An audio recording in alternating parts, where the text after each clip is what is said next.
The High School Reunion by Laura Burton. Narrated by Bella and Josh. Copyright by Burton and Birchall. Chapter 1. Josie. There are 3 types of showers that I take. There's the in and out. I soap and scrub for as little time as possible while leaning forward so as not to get my hair wet. Then I hop out and towel off before my hair starts to frizz in the steam. This is the type of shower I take when I'm running late for work, or when my mother calls to announce that she's in town and wants to swing by for a visit. Judging by how often I'm pressing the snooze button in the mornings, it's probably the type of shower I take most often.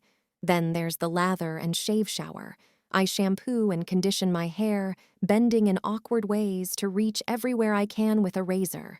In spite of my best endeavors, I almost always cut something. Finally, there's the goddess shower. I dust off all of my self-care tools, like the long-handled brush with bristles made of sandpaper, which scrubs off the top 2 layers of my skin. Other self-care tools include my body mask, jar of mud, and Himalayan salts. When I'm feeling particularly joie de vivre, I'll light a candle or 2 as well. Then I embark on a powerful journey of equal parts self-love and self-destruction as I scrub, shave, steam, and soak in an attempt to turn my almost 30-year-old body into that of a high school cheerleader. The goddess shower is so time-intensive, I only get into it when super special occasions come up. Like today, because I'm going to dinner at the Ritz with Todd, my long-term boyfriend. This is it. There's only one reason a boyfriend of 3 years suddenly invites his girlfriend to a place as grand and luxurious as the Ritz. A proposal. Just the thought gives me butterflies. Finally, all of my feminine wiles have charmed the rich bachelor into making the move. That makes me sound like a money grabber. I'm not. I like Todd a lot. He ticks all of the boxes. He's handsome. His angular face sticks out in all the right places. Strong jaw, nice cheekbones, dimples. He's funny. He often takes me to fancy dinner parties at work and has the whole room laughing with his dry wit. Kind. Yes, he's rich and successful, but he never lets any of it go to his head. The other day, I saw him giving flowers to Marjorie, the newly widowed neighbor in the first-floor apartment of his complex. He listened to her talk about her late husband until he was late for a meeting. On second thought, maybe he's going to ask me to move in with him tonight. I suck in a nervous breath at the idea. Moving in with Todd sends my type A brain into overdrive. Without the commitment of marriage, how can I be certain where we'll end up in 3 months? 6 months? 9 years? If I don't make a solid plan now, I could end up sitting on the sidewalk with 2 luggage bags and nowhere to call home in the future. Sure, people get divorced. Marriage isn't without its risks.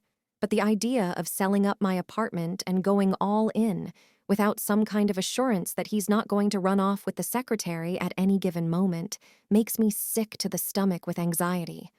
I'm the kind of person who needs to know what is happening, and I need the big relationship stuff to be in writing before I make any major moves. There's one person to blame for my obsessive mindset: Logan. He lured me in and knocked down all the barriers around my heart. Oh, how I swooned over that man. He was my high school sweetheart. Then he became an NFL player and dropped me faster than a millennial giving up on their New Year resolutions. Todd came along, the total opposite of Logan. He's suave, cool, gentle, and attentive. I have to wonder if the guy is a saint because we've never even passed second base and he's still around. But if I'm brutally honest with myself, I just don't feel that zing with Todd. Not like the way it was with Logan. With Logan, I had the primal urge to jump on him and tear his shirt off like a wild tiger tucking into its prey. I'm not that kind of person anymore. Now I watch the kind of sickly sweet romances most of my friends roll their eyes over.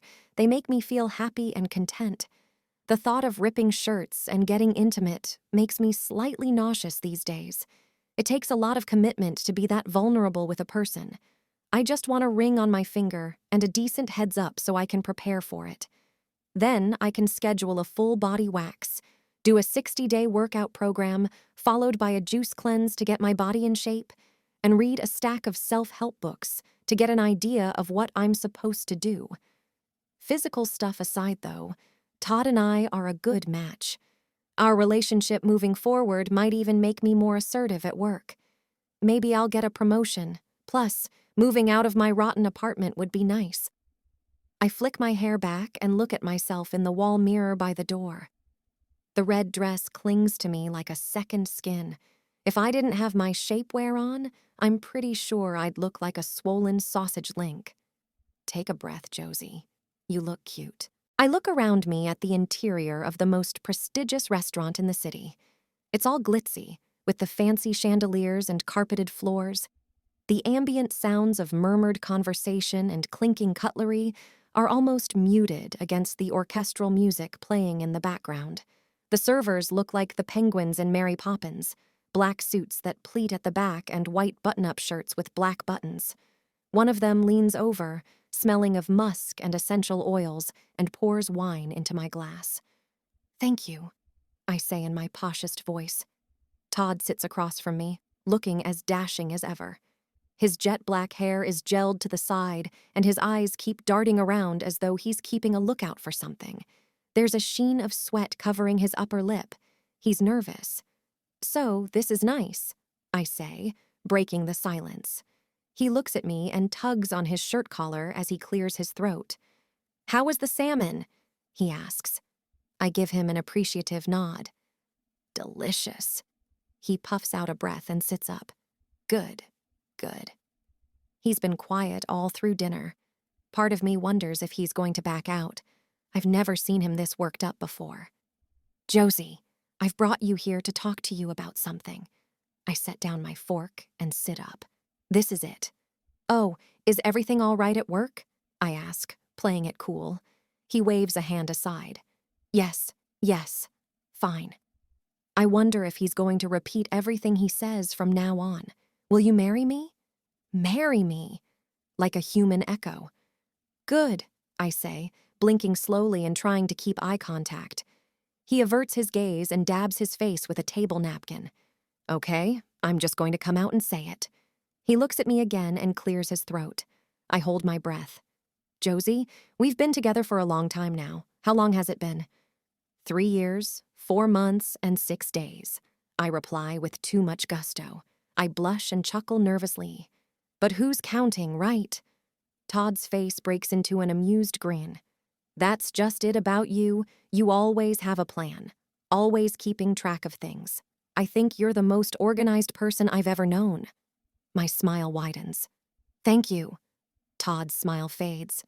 That wasn't a compliment. Now my face falls. "Sorry, what?" Todd leans forward and lowers his tone. Judging by the intense look on his face, I'm not sure I want to hear what he has to say. "You're suffocating." Ironically, I suddenly start to feel suffocated. I clutch the neckline of my dress and pull it away from my neck to swallow against a lump. I think I've just come to the conclusion that I'm not getting any younger, and it's time I settle down. I frown. "So, you're asking me to marry you?" Todd jumps back. "What? No, I think it's time we go our separate ways." I cross my arms as shock starts to numb me. "Then why did you bring me here?" "Well, we can't exactly have this conversation at Wendy's, can we?" he retorts. Like the idea of breaking up with me at a fast food place is repugnant. The truth is, I'd kill for a twisted Frosty right now. I make a mental note to pick one up on the way home while I shake my head. "You're breaking up with me? Seriously?" "Yes, and I knew you'd demand a reason why, so I wrote a list." Todd takes out a folded piece of paper from his jacket, and I watch with horror as he opens it up to read. I glance around me, noticing that a few people have stopped eating and are beginning to stare. Number 1, I'm not a monk. I am a red-blooded male with needs that are not being met. My face twists with repulsion. This is a joke, right? Todd does not lift his eyes from the paper. Number 2, I can't be with a woman who does not possess even an ounce of spontaneity in her body. I gasp. I can be spontaneous. I just need to plan for it first. Todd does not react. He just keeps reading. Reason 3. I need to be with someone fun who isn't afraid to let her hair down. I point to my head of brown waves flowing over my shoulders. My hair is down, and am I not fun? Todd proceeds to talk for a further 28 minutes about every part of my character that he doesn't like. I am too nitpicky, too clean, too polite. My voice is too soft. I eat too much. My sense of humor is too goofy. The list goes on and on. Maybe he's right. I am not spontaneous. Because if I was, I'd smack him with the drinks menu and toss my drink over his face for being so rude. What kind of man takes a woman to the nicest restaurant in the city only to read out a list that would make War and Peace look like a children's novel? Instead of letting off steam and throwing a tantrum, I sit and take it. When he's done, I take a final sip of my bubbly and pick up my purse. Well, thank you for taking the time to write such a detailed list. Todd points at me. And that is exactly why we should break up. I frown again. Why? Because most women show some emotion in your position. I mean, after all these years we've been together, you don't even shed a tear? What the heck is wrong with you? I slide my chair back across the carpeted floor and rise to a dignified stand. Well, if that's everything, I expect you're paying tonight. I should have had the lobster. Todd's eyes grow dull, and he looks at me like I really did smack him across the face. As if I'm the one breaking up with him. I ball my trembling hands into tight fists. There's only a shred of self-control left to stop me from making a scene, and I intend to preserve it. I turn on my heel and walk out with my head held high. I will not cry. I will not cry. With every step, my heart breaks a little more. I move faster. I'm never one to make a scene, especially somewhere as nice as this. I expected him to put a ring on it, but he embarrassed me publicly and attacked every aspect of my personality. How could I have been so clueless? Well, good riddance to him. As planned, I drive through Wendy's and order the biggest shake they have. Then I sit in the parking lot and try to cry. Nothing happens. Honestly, I haven't been able to cry since my grandmother died 19 years ago, and a part of me is glad I can't shed a tear right now, because he's not worth it. One thing sticks out, though. Of all the criticism, it's the thought that I'm not fun or spontaneous that bothers me the most. I am totally fun. I mean, sure, I'm not skydiving anytime soon, and my nerves start to short-circuit at the thought of dancing on tables. But that doesn't mean I'm not a fun person to be around. Right? Right. I think about my closest friend, Leila. What would she say about this? Before I know what I'm doing, I've dialed her number. Her chirpy voice fills the car. How did it go? I grit my teeth. Why did I have to go and open my big mouth this morning to tell her I think Todd's going to propose? Todd and I decided to go our separate ways. I try to keep my voice level, but my tone is way too formal to come off as convincing. There's silence and a few heavy breaths as Leila processes the news. So, you're not engaged? She asks carefully. I clutch my shake and bite my lip. There's a pressure spreading across my chest. Hearing Leila say it makes it all feel more real. No. My voice is firm. Too firm. I clear my throat and force my fingers to relax. No, I say, softer now. We just realized we're too different. Leila hums, and it comes out like a rumble all around me. I'm coming over. I hitch a breath and squeak. No, I'm not home. Leila has these big doe eyes that tear up when she's disappointed, and I just know she's going to give me that look every time she asks me if I'm okay, which she'll probably do every 60 seconds. I can't cope with that right now. My head feels like a beehive. Maybe Todd has a point. Up until now, I've planned out my entire life. So much for that, because look where it's gotten me. Alone in a Wendy's parking lot, talking to my friend who used to look up to me. Leila is the hot mess, not me. Now my hot mess friend is pitying me. This is a fate worse than death. Well, I'll come over tomorrow. You don't work on the weekend, right? Haven't you got that dog walking job this weekend? I shoot back. Leila's derisive laugh almost makes me smile. I love the sound of her giggles. Let's just say Doggy Walkies and I came to a mutual agreement to go our separate ways. I know what she means. She got fired. Again. Ah, I'm sorry, I say through a breath. How about you come over in the morning? I'll make blueberry pancakes. Sounds like a date. She sounds delighted, and I'm extremely relieved that I can't sense any pity in her tone. Hey, before you go, I scratch an invisible itch on my arm. Am I fun? Tell me the truth.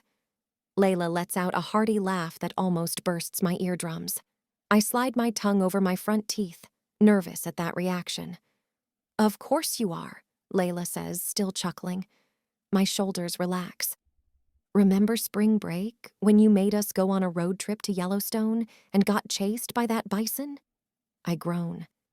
Actually, you brought up that idea, and the bison chased me because I was shouting at you to stop taking pictures of it on the side of the road and come back to the car. I sit up a little straighter.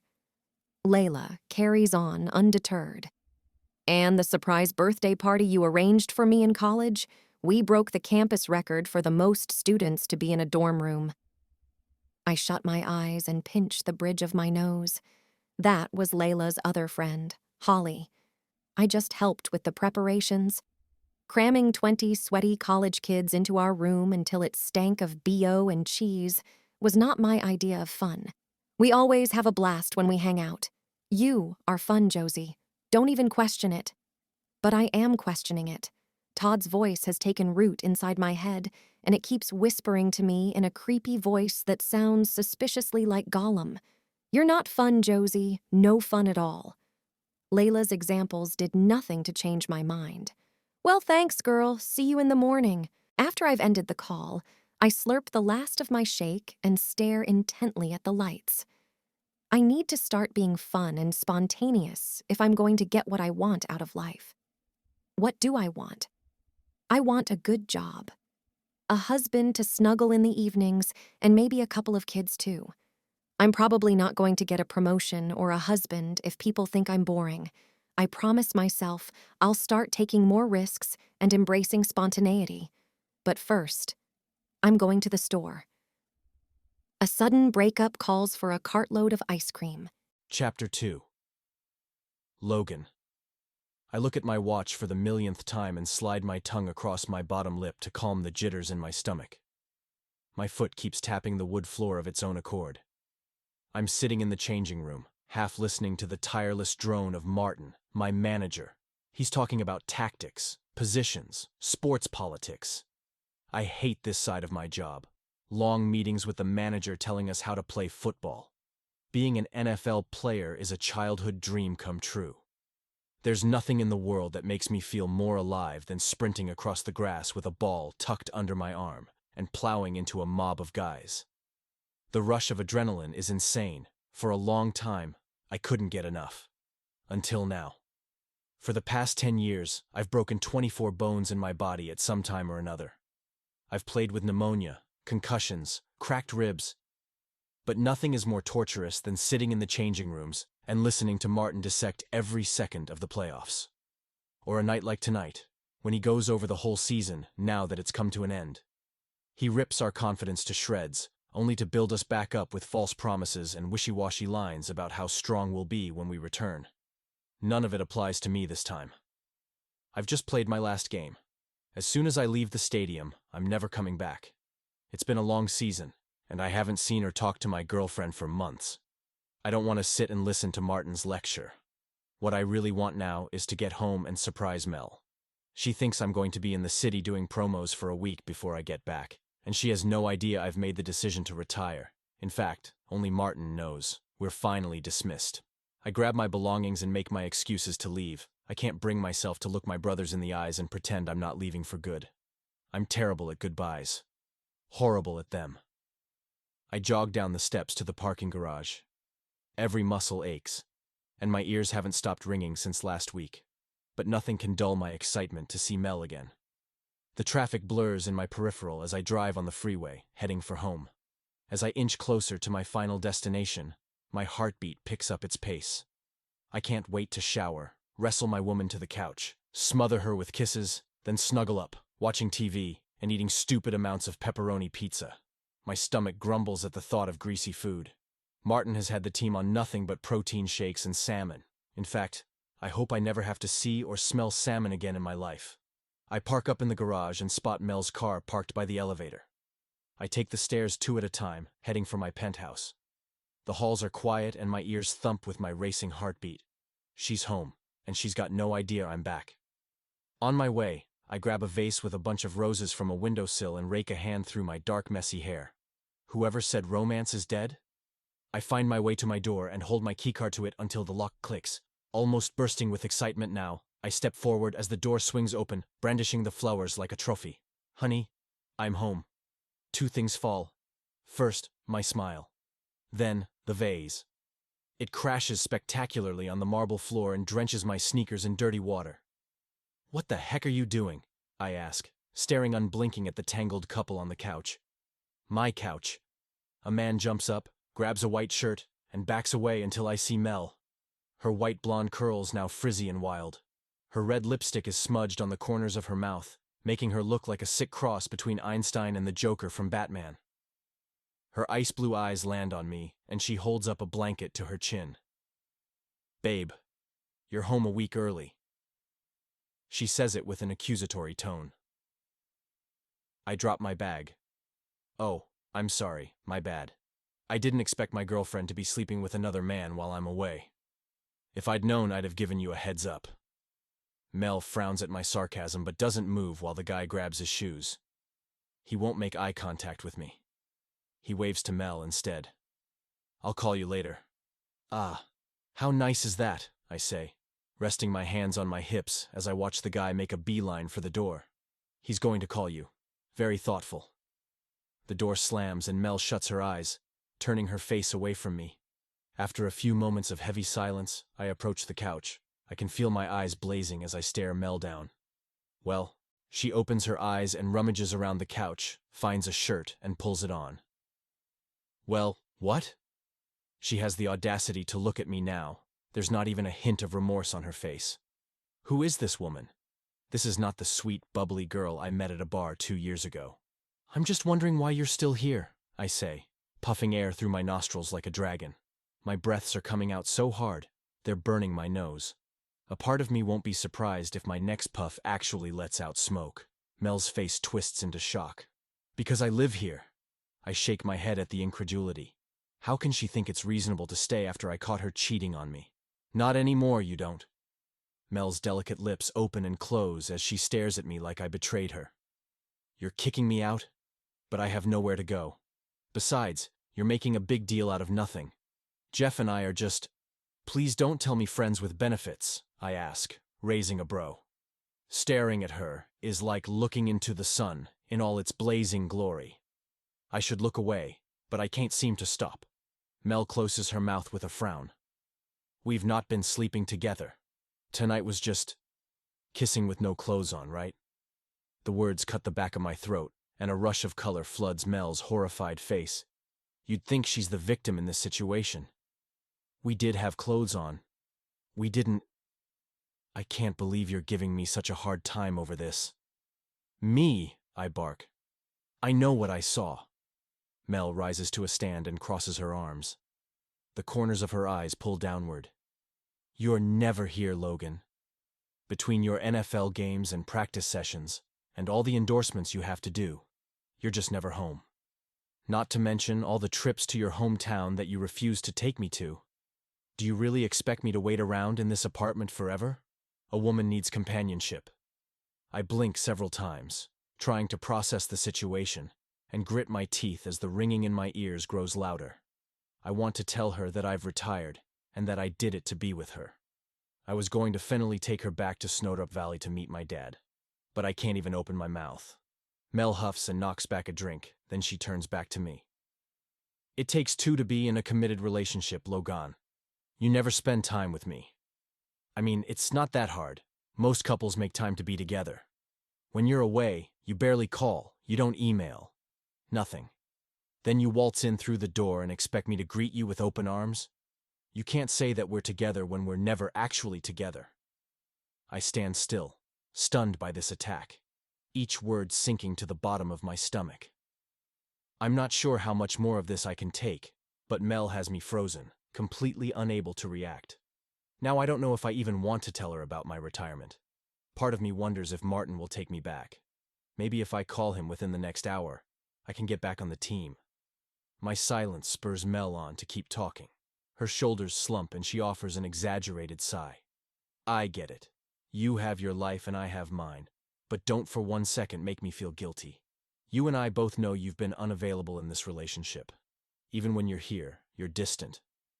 Like your mind is always elsewhere. She paces the room now, looking wistful. I mean, this is kind of refreshing. I feel like, for once in our relationship, I'm not invisible. She finds me and grabs my arm, her eyes flashing with urgency. Logan, look at me. Her eyes are misty and the hurt in her voice makes my heart pinch. I loved you once. Now I don't even know who you are anymore.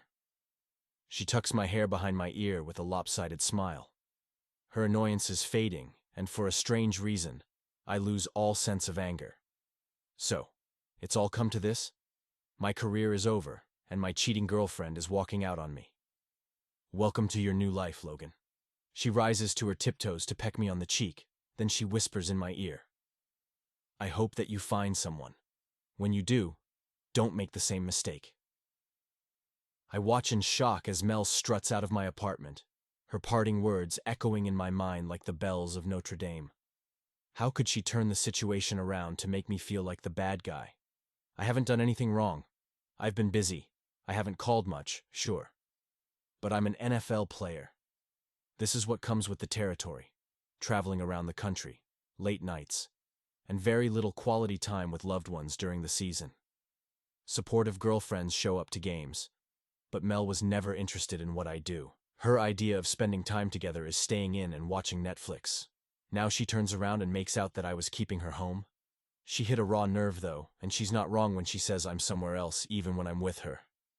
Either my head is in the clouds, completely void of any thought or emotion because I'm completely drained from training, or I'm stressing about an upcoming game, or my dad. There is no in-between. Sometimes, my brain plays tricks on me and sends flashes of the woman I used to be with. Josie St. James, my high school love. She was 5'3", smart, quick-witted, and had the sexiest smile. It could bring any guy to his knees. The best part? She didn't even know it. Being with her was as easy as breathing. Sometimes, when I'm stressed, I think about her just because those memories are reminders of simpler, happier times. Do I love Mel? No. Were things easy with her? I guess not. I think Mel gave me the companionship I craved, but she could never fill the void inside me. The apartment is cold and quiet now that I'm alone, so I pick up the phone and call my best friend. I need a drink, a strong one. Wyatt Croft is a numbers guy with an eye for patterns. His intellect and excellent memory are his superpowers. In fact, he's won so many blackjack games that he's been banned from several of the big casinos in Vegas. Wyatt isn't one for going out for drinks, but when I called, he didn't hesitate to meet me at the local bar. It's comforting to be surrounded by the soft mumbling of the patrons crowding the bar, and the upbeat tunes playing in the background. I cradle my drink and listen as Wyatt tells me about one of his clients who came in yesterday. She tried to convince him to give her a loan just so she could go to a Comic-Con in Florida. He looked at her statements and knew she'd never be able to afford the repayments. He was inclined to say no, of course. But once she admitted she was a big Lord of the Rings fan, the generous side of him caved. The guy has been obsessed with the book since we were kids in middle school. So, when he met a fellow Lord of the Rings fan, he pulled out his personal checkbook, wrote out a check for an amount that was more than enough to pay for the trip, and handed it over to the lady. Just like that. That's the kind of guy Wyatt is. He's nerdy, fun, and generous. Tonight it's his calmness I need. When he's done with his story, he listens as I ramble about Mel and every failed relationship I've been in since Josie. He carefully strokes his chin, then draws circles with his fingertip on the bar. When I'm finally done, he clears his throat and looks me dead in the eye with a piercing look. Did you hear about the high school reunion this weekend? I bet Josie will be there. A little taken aback by the sudden change of topic, I eye Wyatt, then pick up my drink with a shake of the head. Not interested. Wyatt inclines his head and continues to give me his penetrating stare. Maybe you need some closure, and that's why every relationship you've had has failed. He's talking about Josie again. My stomach starts to knot itself. She was the cheerleader, and I was the quarterback. Prom king and queen. Before graduation, I thought we were going to spend the rest of our lives together. She would be a fashion designer, touring the States with me, and we'd explore the world together before coming back to Snowdrop Valley for good. Instead of driving into the sunset of our happy ending, we went our separate ways, and our relationship broke down bitterly with unspoken words. Days turned to weeks, which turned to months and finally became years, and it was finally too hard to bridge the gap and reach out to her. We never actually broke up. Things just ended by default. She went to college on the West Coast while I stayed in Snowdrop Valley. I eventually joined NFL, and I guess I expected to bump into her sometime and tell her in person why I couldn't pick up the phone. But too much time had passed, and I never saw Josie in town. Even though I know she visits her grandparents from time to time. We were like two passing ships in the night, never destined to meet again. Maybe the reason I can't hold a relationship is because of the way we ended things. But the thought of seeing her again tears open old wounds that I thought had healed. My heart throbs, bleeding once more as if we broke up only yesterday. In reality, it's been 10 years. I wonder where she is now. Josie graduated in fashion and design and wanted to go into something like that for work. I thought about looking her up on social media more than a few times, but always resisted. It makes me feel like a creep to be looking her up, knowing full well that I was not going to contact her. I thought that if I saw a picture or knew where she was, I would not be able to resist the temptation to seek her out. Even though we broke up a decade ago, I never quite got part of me back since the breakup. It's as though she still has a part of my soul in her possession. Maybe Wyatt's right. Maybe going to the high school reunion will help me move on. But the idea of going to my high school reunion in the tiny town of Snowdrop Valley and seeing all my old classmates fills me with dread. There are no secrets in Snowdrop Valley. There is not a single personal detail that you can keep to yourself in a town like that. My parents loved the community. They said it was healthy. After all, the old saying goes that it takes a village to raise a child. I had a whole town. I suppose on reflection, it was nice to have people know you and have your back. But it was equally stifling. To walk around feeling like you're always being watched and judged and talked about behind your back. It's bad enough when I go back each week to see my dad that I get the occasional awkward stare from people across the street. I can almost hear the whispers. There goes Logan Black, such a pity what happened. Everyone in the town thought Josie and I would end up settling down together and raising a family there. At one time, that was my dream too. But now the thought of returning to Snowdrop Valley and facing my old demons at a school reunion is a form of torture I'd prefer to avoid. It'd be much better to show up in the dead of night and visit my dad for a few days, then sneak out again. Flashes of Mel and the guy that she was with flit across my mind's eye. Then a horrible thought hits me. This might happen again and again until I get a grip and the closure that I need to settle down. I'm not getting any younger. Even if I can talk Martin into letting me stay on the team, I don't know how many NFL seasons I've got left in me. Isn't it about time that I start living my life? Most people ask me in interviews if I'm the happiest I've ever been, seeing as I'm successful in my work, well-liked, and have plenty of money in the bank. What they don't know is there's an ache gnawing at my insides, eating little bits of me with every passing day. Maybe in the future I'll face those demons, but the thought of being near Josie again, getting a whiff of her floral-scented perfume. It's too much for my hurting soul. There's the overwhelm of being around my old classmates as well. It's not an experience I'm inclined to put myself through. Decided, I take a swig of my drink. No, I don't want to go. Wyatt drops the subject for a few moments and sips his drink thoughtfully. We listen to the music roaring in the speakers above our heads. Even though he doesn't speak, His body language is yelling at me. The slight shrug and the gentle rise of his right eyebrow tell me all I need to know. He thinks I'm being a coward, that I'm running away from my feelings again. For some reason, it lights a fire inside of me.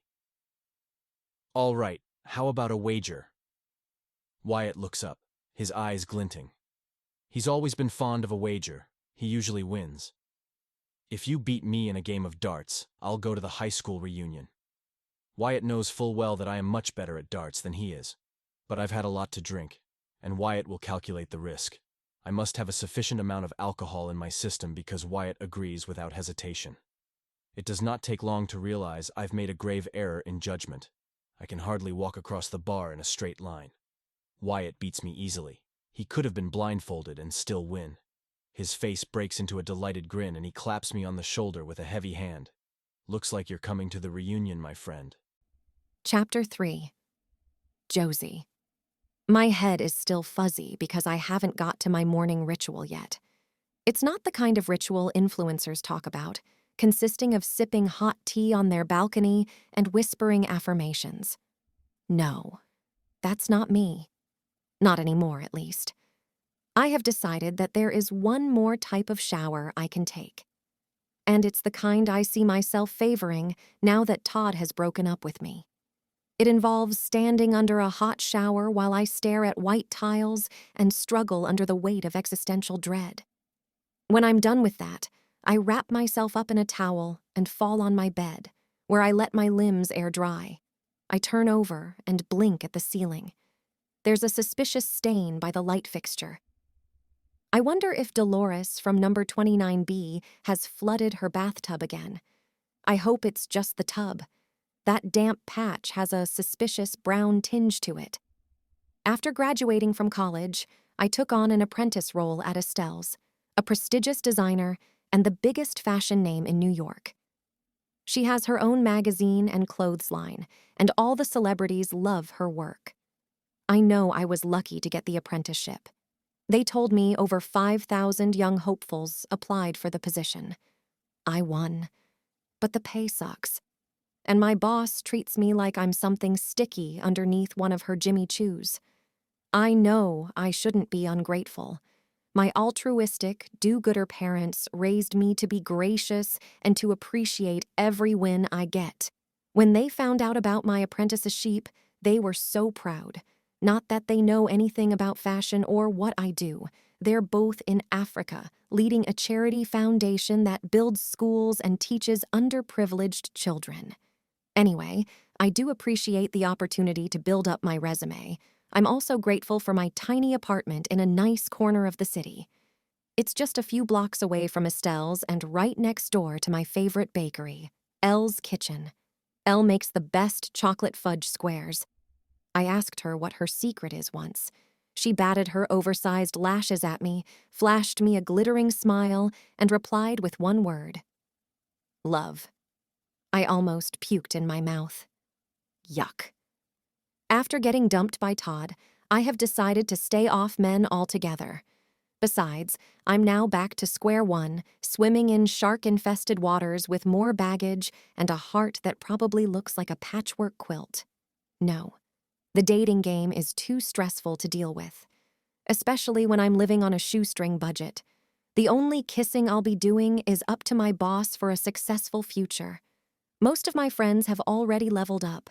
They've moved on, either across the states or into the world of marriage. Every girlfriend of mine who went from Miss to Mrs. jumped into an alternate reality, never to be seen or heard of again.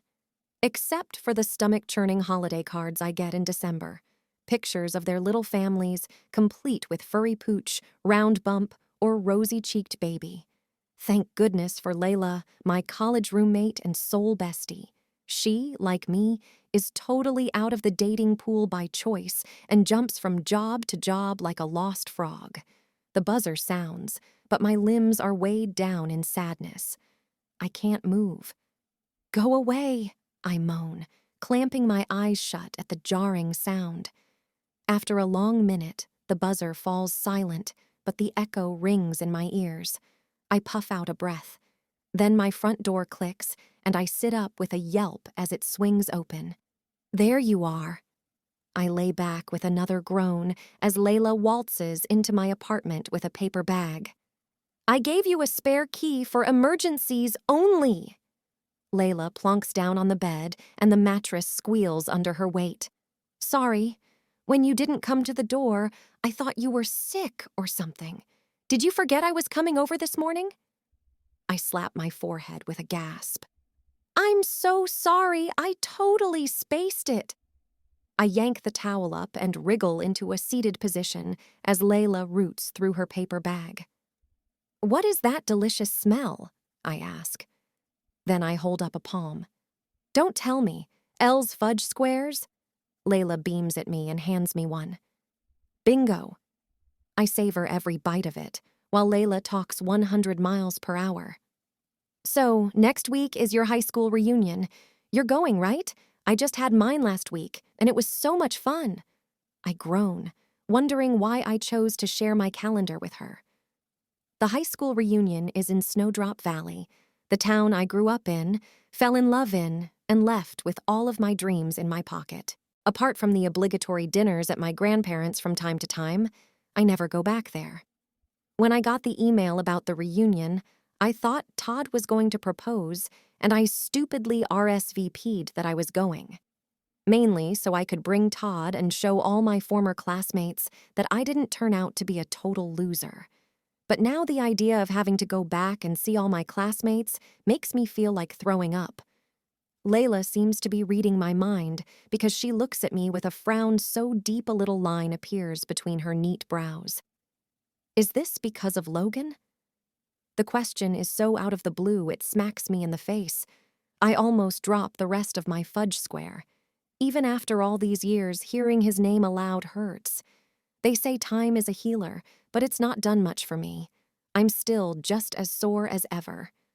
No, I say, stuffing the last of the fudge square in my mouth. I gulp, hoping to swallow my denial. Leila gives me a look of disbelief. What if you were supposed to end things with Todd last night? She asks. I resist the urge to roll my eyes at her.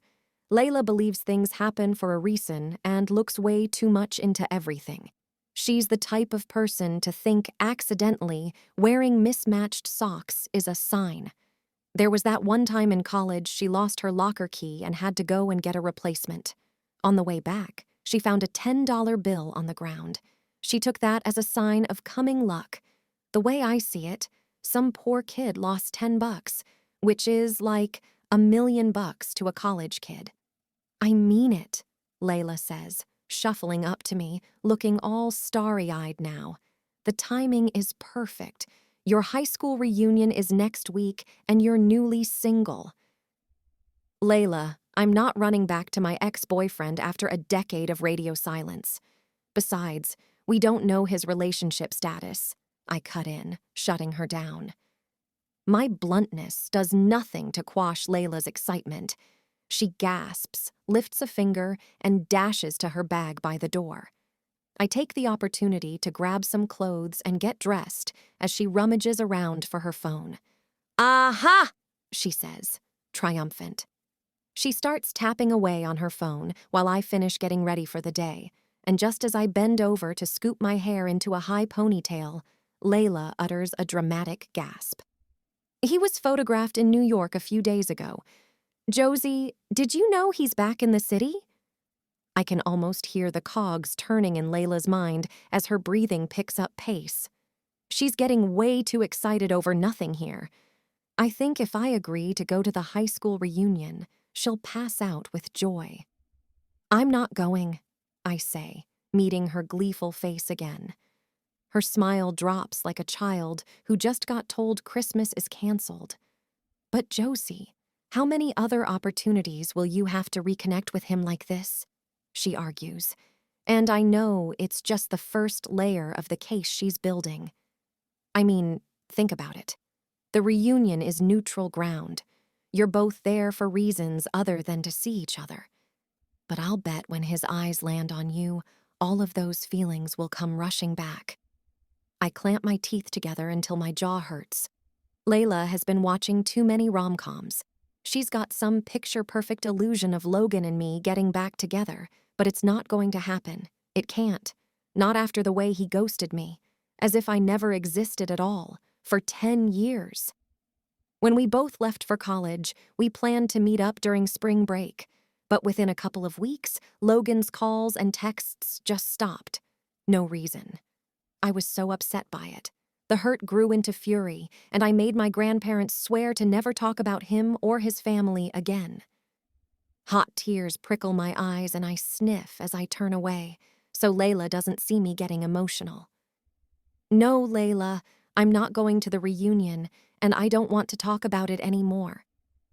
I compose myself and return to meet her disappointed stare, daring her to test me. She buckles under pressure. Leila has a very dainty frame. She slumps her narrow shoulders with a huff. Her little button nose pinches as she frowns at me. She's so tiny I could almost carry her in my pocket. But when she's not happy, oh boy, do I know it. The look on her face is enough to fill a book. To my utter relief, she doesn't say another word on the topic, and her expression suddenly turns sunny again. Well, let me take you out shopping. To at least get your mind off men. I'm grinning now. Finally, you're speaking my language.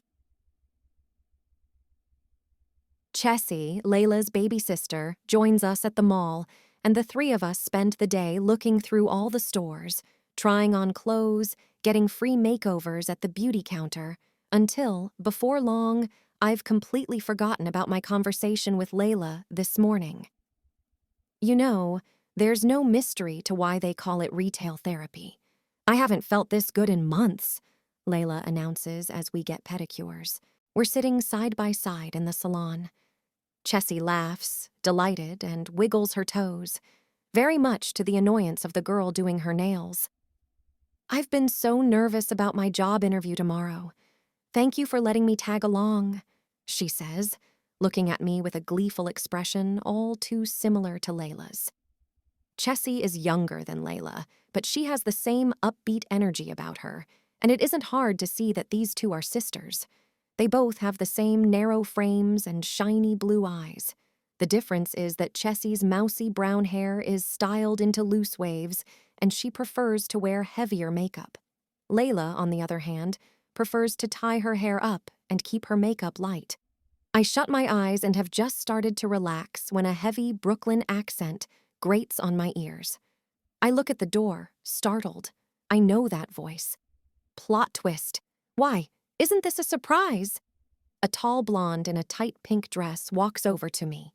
Claw-like nails reach out, and she parts her red-painted lips as wide as they will go. Shelley Bones. The most annoying girl in high school who spent a whole semester spreading stupid rumors to get everyone to hate me. Shelley, what are you doing here? I ask. She leans down to kiss me on both cheeks like we're in Europe or something. I just got back from a year in Paris, and I just had to go shopping in the city before heading down to Snowdrop Valley.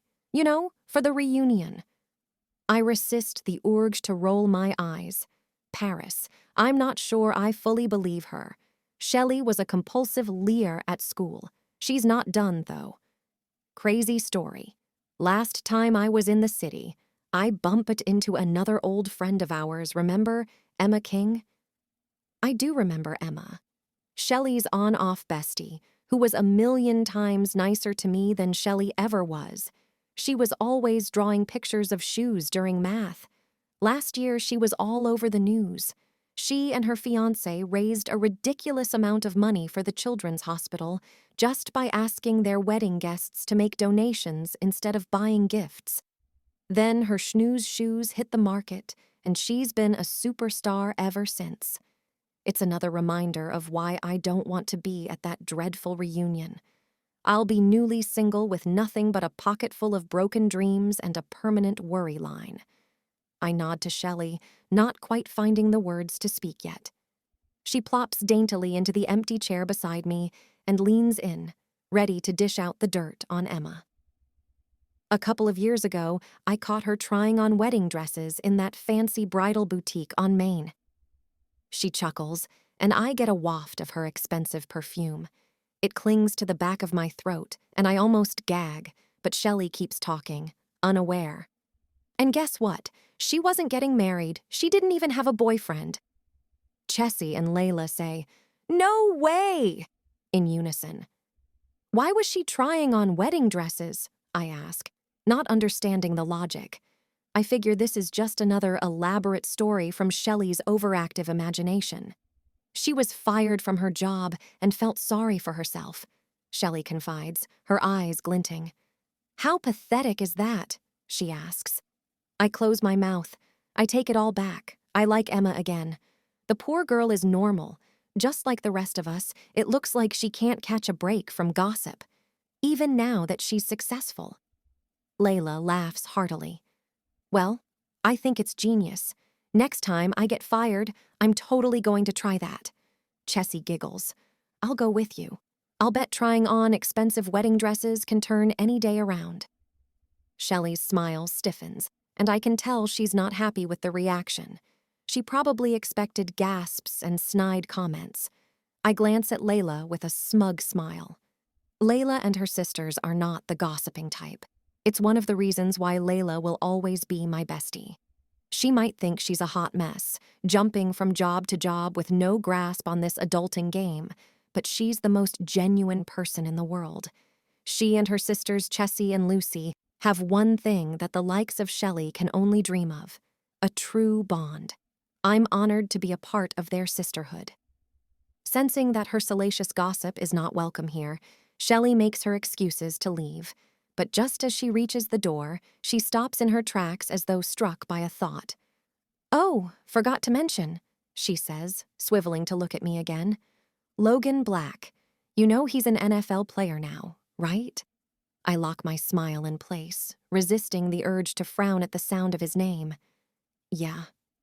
The corner of her mouth lifts, and her eyes have that sparkle again, like she can read my body language and knows my ears are straining, waiting for her to dish out the information she has on him. He's just broken up with his supermodel girlfriend. My heart stops.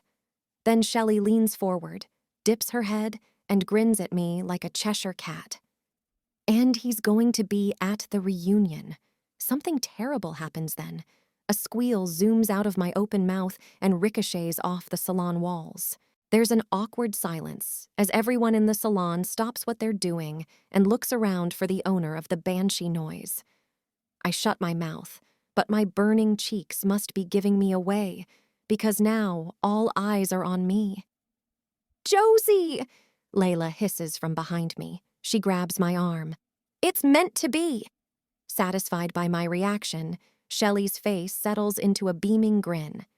"See you at the reunion, Josie Wosie. I'll bet it's going to be full of surprises." Then she makes her dramatic exit. Not that anyone notices. Leila is too busy filling Chessie in on the situation. I'm still reeling over the revelation. Logan and I have both got out of a relationship this week.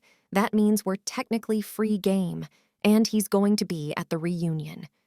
"You have to go now," Leila says, interrupting my thoughts. My heart picks up speed, and I'm lightheaded as I blink at her with shock.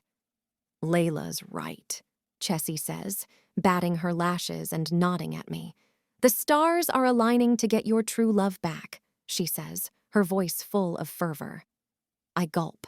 The idea that Logan could even be interested in me, or open to being in a relationship so soon after a breakup, is absurd. But maybe Leila was right this morning. Maybe I need to see him again to clear things up between us. For closure. Maybe he's also struggled to find the right person because of all the unsaid things between us. Chessie and Leila are living in a fantasy if they think I'll fall right back into love with the guy, but maybe going to the high school reunion is my chance to settle things once and for all, so that I can move on, so we both can. "All right," I announce. My blood is effervescing in my veins as a bubble of excitement rises to my chest. I'm going to the reunion. Chapter 4. Logan. The drive to Snowdrop Valley passes by in a blur. I've done the trip from New York to the town so many times I can go on autopilot and let my mind wander. All I can think about is what'll happen if Josie comes to the reunion. Joe and May, her grandparents, still live in town. When I asked them if Josie was coming back, they seemed uncertain. I'm sure Josie would tell them if she was going to be there, so I guess she won't be. Part of me is irritated by how much I'm thinking about this. Who cares if my ex will be at the reunion or not? She might not even remember me. I mean, it's been 10 years. Can I even remember her face? I still have pictures of her stowed away in a shoebox at the back of my closet. But she'll be older now. I wonder if she'll have any grays or lines around her eyes from spending the last decade laughing. Has she had her heart broken? Is she married with kids? I don't know how I can face her after all this time. And at this time. My retirement is going to be announced any day. Martin said he'd already replaced me, and it's for the best. And I've just got out of yet another failed relationship. I wish I hadn't taken on the bet with Wyatt. Even in my drunken state, I should have known better. Now, I'll have to talk to my old classmates, many of whom I'd rather never see again. If Josie has moved on and is living her best life, I think I'll fall to my knees and weep when I see her. It's not that I want her to be miserable.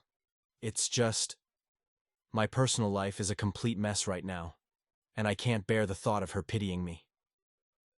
I pull into the drive of my parents' house and spot Wyatt working with his dad in the yard next door.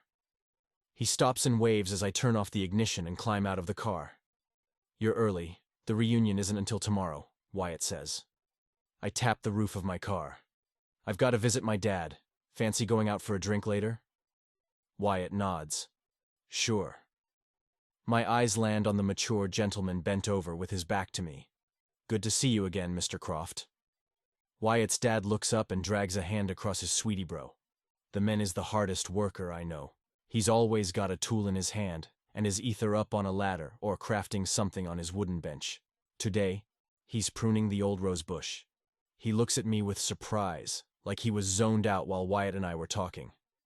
"Hey there, Logan. Looking forward to seeing your old friends this weekend?" I force a smile. "Sure." Mr. Croft matches my smile, though his look's more authentic than mine. For a few moments, his razor-sharp blue eyes pierce into me, cutting into my facade. "Nervous?" he asks. I shrug, but it's not convincing. Thankfully, he doesn't press the subject and asks me about work instead. It's then I remember. I haven't even told Wyatt about my retirement yet. Before I can respond, a car pulls up and a delighted squeal pierces through the air like a siren. "Well, look who it is! Wyatt Croft and Logan Black!" The three of us turn to look at the blonde as she climbs out of her car with as much elegance as a deer on ice. A swish of golden locks catches the sunlight, near blinding me. Then she walks up the drive, her heels clip-clopping like a horse. I clench my jaw. "Shelley, nice to see you again." Shelley Bones is the last person I want to see. If she even gets a whiff of my news, it'll be spread through the whole town within the hour. She has the unique ability to spread a scandalous rumor, tarnish somebody's name, and do it all with a pleasant smile on her face, as if butter wouldn't melt. Before she can hit me with a round of 20 questions, a thump from across the street causes the perfect distraction. "Wait a second. Is that—" Shelley shields her eyes and points across the road. "Oh my gosh, it's Josie Wosie." I freeze. Shelley had nicknames for all the girls in high school. I haven't heard the words Josie Wosie since senior prom, and there was only one Josie in my high school. My Josie. My stomach flips. She's not mine. She hasn't been mine for years. I squint and catch a flash of dark hair from behind a trash bin, then a cute butt, clothed in blue denim, peeking out from the other side. Shelley calls out, and there's a sudden movement, followed by a yelp, as the woman crashes to the ground. Then she scrambles up, limbs flailing and hair flowing wild past her shoulders like she can't keep her balance. "Oh, hi, I didn't see you there." Her cheeks are flushed, and she waves a jolly arm in the air. I have no idea what she's doing hiding behind a trash bin, but I don't care. My body moves on autopilot, like she's a magnet, and I've got no choice but to zoom to be at her side. Shelley and Wyatt follow, and before I know it, I'm facing my former flame, the heat of her cheeks flooding me with warmth. "What were you doing behind that garbage bin?" Shelley asks, not even trying to hide the disgust in her voice. Josie tucks a lock of her hair behind an ear with a fake laugh. "Oh, I dropped an earring."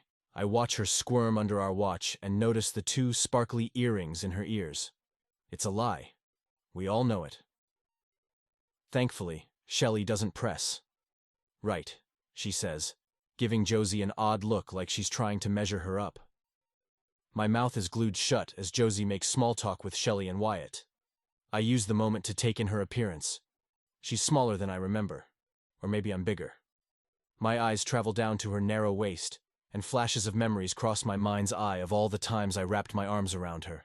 Her hands are bony and slender, with pretty natural nails, a stark difference to Shelley's claws. She's dressed in jeans and a flannel shirt, and it's like she hasn't spent a day away from Snowdrop Valley. I can just picture her climbing into the back of her dad's pickup truck to go on a hunting trip. I swallow and find that my lips are stuck to my teeth. When did it get so hot? Every now and again, Josie's sparkly eyes fly in my direction, but she keeps a polite smile on her face as Wyatt shares one too many Lord of the Rings facts that nobody wants to know. Finally, the conversation wanes, and Shelley makes her excuses to leave, but not before she shoots me a look to say, "Well then, here's your ex. What are you going to do?" As though she's doing me a favor. Wyatt sidles off slyly. Now alone, Josie and I have no choice but to look at each other. Her eyes meet mine for a fleeting moment before she blushes and looks away with a nervous laugh. "So, how have you been?" I ask, breaking the ice. Josie rubs her arm and nips her bottom lip. That's her tell when she's hiding something. "Great. I've been great. You?" She looks at me again, her brows raised, and my insides start to churn. I clear my throat. There's a lump forming there. "Great," I echo her response. I'm unable to form the words to outright lie about my life, but I'm not inclined to tell her what a mess I'm in right now. "So, are you married?" I don't know how the question slipped out, but it lands on her like a slap. She recovers herself with a fake laugh. No, you can't tie this girl down." She makes an exaggerated shrug and tosses her hair back. "I like to fly solo. 0 strings attached." "Oh yeah?" I ask, not convinced at all. She bats her lashes at me, eyes wide and glassy. "Oh sure. Just last night I was with a guy." "You were?" I lift a suspecting brow. Then my mouth pulls into a smirk, seeing her squirm. She nips her bottom lip and hugs herself. Josie has always been a terrible liar. "Yep, 2 guys actually. It was a busy night." Now she's ventured into ludicrous territory. There's no way she's telling the truth. "2? What were their names?" I ask, crossing my arms now and highly entertained by the situation. Josie's cheeks redden, but she's not backing down from her tower of lies. "Ben. And the other guy?" I press. She recoils, then forces a nervous laugh. "The other guy? Jerry." She can hardly keep eye contact now. Her entire face is berry pink. I lean closer to tease her with my amused grin. "Ben and Jerry? Seriously?" We stand in a silent game of don't blink, until finally, Josie drops her arms. And the act. "Fine. I thought my boyfriend was going to propose, but he dumped me instead. During dinner at the Ritz. Happy now?" My smile drops. The first thought to cross my mind is who would dare to break Josie's heart and humiliate her like that? The second thought is, where is this guy? So I can hunt him down and introduce him to my right hook. No, I'm not happy at all. "That's terrible," I say, my voice softening. A gentle breeze wafts over us, and Josie's glossy hair lifts, flowing in the wind like a mermaid under the sea. If I want to, I can just reach out and run my fingers through her hair, like I used to all those years ago. I resist. If I try, I'm not sure how she'll react, but it can't be good. She shrugs at my apology and diverts her gaze downward, then looks serious, like she's reading something interesting on the ground. Sensing an awkwardness, I take a deep breath. I can't just let the poor woman think she's the only one who's been in a failed relationship. "Well, if it makes you feel any better," I say, shrugging and trying to sound casual about it. "I found my fiancé cheating on me last week." Josie's aqua blue eyes fly up to meet me. "That's horrible? Traumatizing? Not right?" I'll never know what she's thinking because her eyes grow big as she catches sight of something on my arm. That's when I see it. Her hand caressing my bicep. It must have been an involuntary move to comfort me, but as she comes to her senses, she releases me like my arm is a hot pan fresh out of the oven. Then before my brain can tell me to stop, I start oversharing.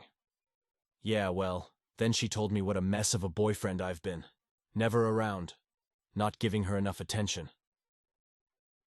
I don't know why I'm still talking. Maybe it's because I can't stand the silence.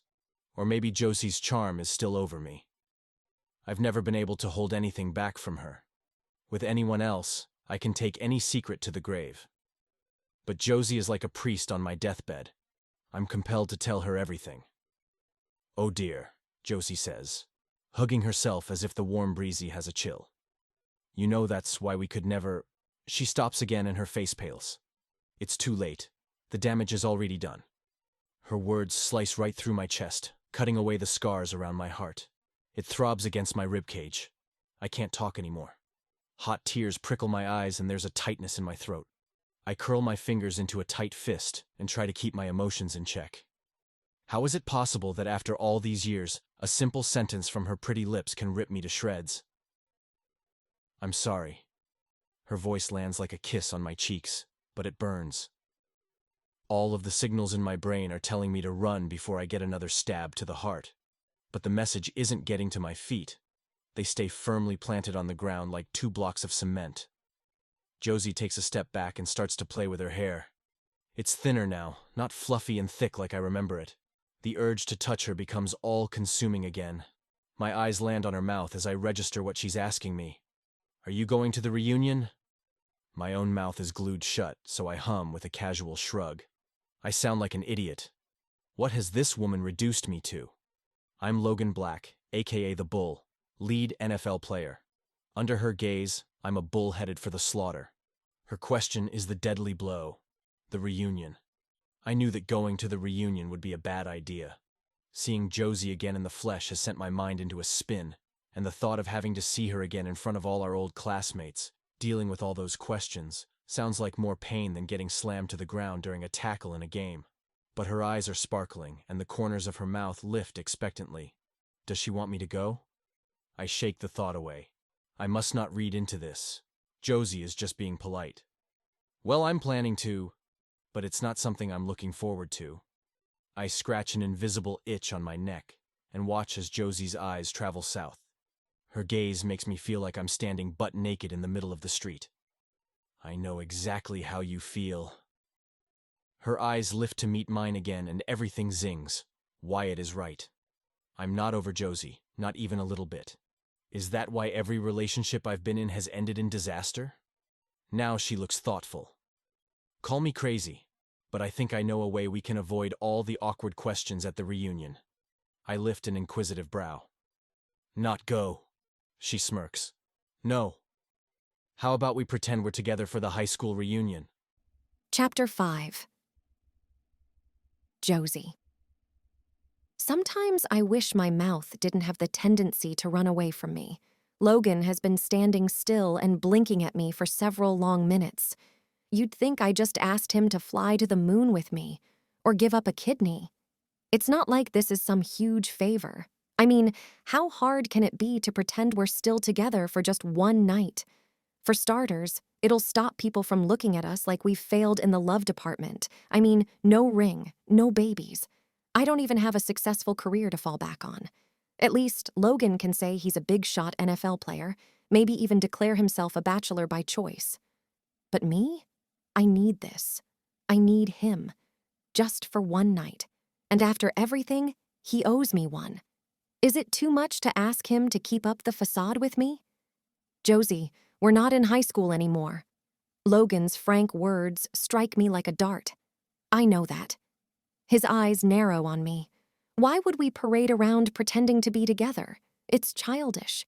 Ouch. I know he's right, but his bluntness hurts. I forgot just how straight-talking he is. Whenever I asked him if my butt looked big, he never held back. He also told me if I was reading too much into things, like when I would talk to him about Shelley giving me strange looks during science lab, or when Mr. Davison gave me an A in art and I obsessed over why. Logan was always the person who I could rely on to be honest with me. It's one of the reasons I love him. Loved him. Past tense. I don't still love him. Right? I grind my teeth under his stare, but it finally softens and turns into a look of pity, so much worse than disapproval. I force a laugh, wondering if I can convince him it was a joke. Forget it, I say, waving a hand in the air as though it could bat the idea away. It's a dumb idea. He doesn't argue, not even to be polite. Now an awkwardness lands in the space between us, and I'm torn between making an excuse to leave and getting as far away as possible, or changing the topic just so I can talk to him a little longer. There's something warm and familiar about being in his presence. Even if I've done nothing but make a fool of myself, I can't quite bring myself to leave. I nod to the big house behind him. Are you visiting your parents? Logan's face sours, and his body reacts in the most unusual way. He stuffs his hands in his pockets and rounds his shoulders, even his thick brows knit together. What did I do? This time, though, he's not letting me in on what's going on inside his head. Sorry, I can't stay and chat. I've got somewhere to be. He turns away, but not before I catch a glimpse of a tear in the crease of his left eye. After a few steps, he turns back.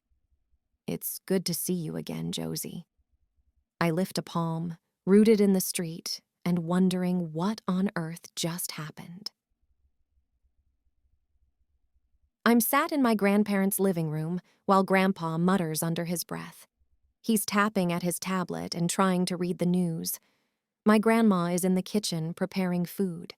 The smell of peppermint clings to the furniture, and I perch on the edge of the couch, taking in all the familiar things in the room.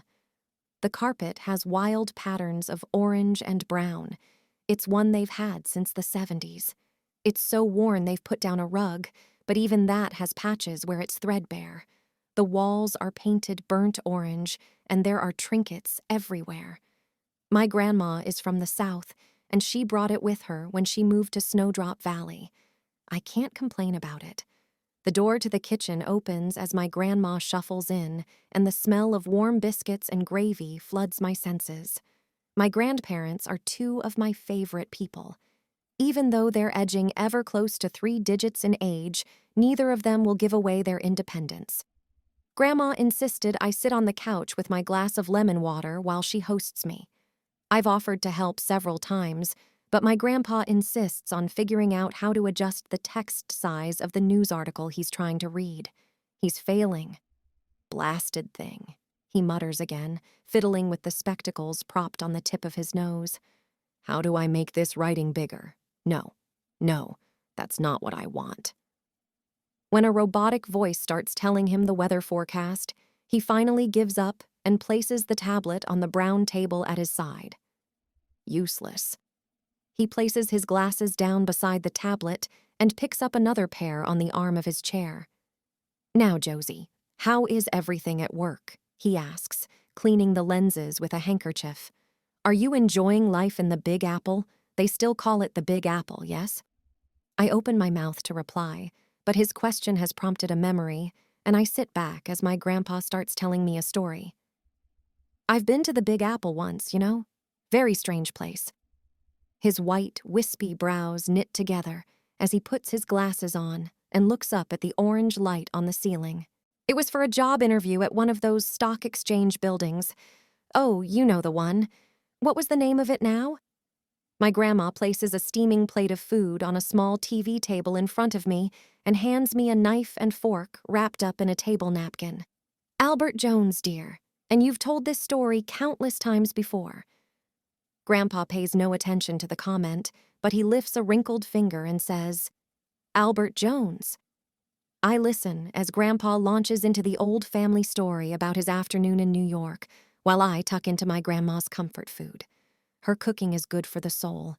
There's really nothing that feels more like a hug than a big old plate of biscuits and gravy with a side of sausage. Soon, I've forgotten all about why I'm back in my hometown. I'm so wrapped up in the warm familiarity of my grandparents' home that it comes as a shock when Grandpa utters the last name I thought he'd say. Logan. Huh? Startled, I drop my fork with a clatter. What about Logan? Grandma gives me a look of mild concern for a moment, but her expression turns sunny again, so fast I wonder if I imagined it. I know you don't like us bringing him up in conversation, and for all these years we've respected that. But we were wondering if you two had spoken yet. Why would I speak to him now? Well, I just thought with the reunion and all, you two can finally bury the hatchet. My grandma avoids my incredulous stare.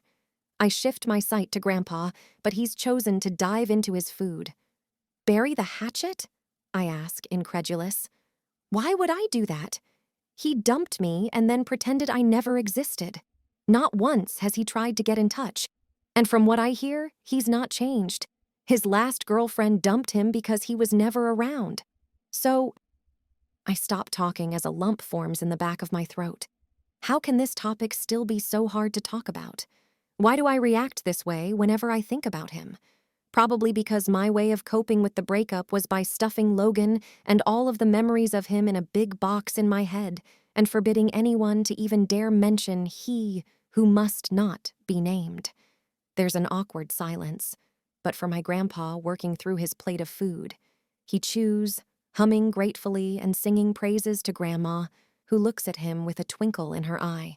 The sight of them, after all these years together, still totally devoted to each other. It makes my insides ache. I want that. It's what I thought Logan and I would be like someday. But then reality hit. Finding someone who will be your person for most of your adult life is not something everyone experiences. It's like looking at a couple who won the lottery and wondering if life will give you such luck. I swallow. Even the hot gravy can't warm the chill that's come over me as I think about my current luck. At least I haven't told my grandparents about Todd. Whatever happens in New York stays in New York. As far as my grandparents are concerned, I'm living my best life in the city, in a swish new apartment in Manhattan, and I'm working for a top designer, single by choice. I plan to keep it that way. The kindest thing to do for them is to not burden them with all of my worries. Worries like, will I ever earn a decent salary? Will I ever live somewhere that doesn't creak all night long? And will I die alone? I realize I've been stuck in my head for several long minutes, and now my grandma is staring at me like she's looking at a ghost. You've gone pale. Are you feeling all right? She presses the back of her hand to my forehead, and her mothering touch fills me with a flood of peace, soothing all my worries in an instant. You're clammy. Let me get you a cold compress. Before I can argue, she's shuffled out of the room again, leaving me with Grandpa. He drops his fork and dabs his mouth, staring at his half-eaten food like he's considering hiking up a mountain. It's amazing Grandma still makes home-cooked food, I marvel aloud, hoping to steer the conversation away from me.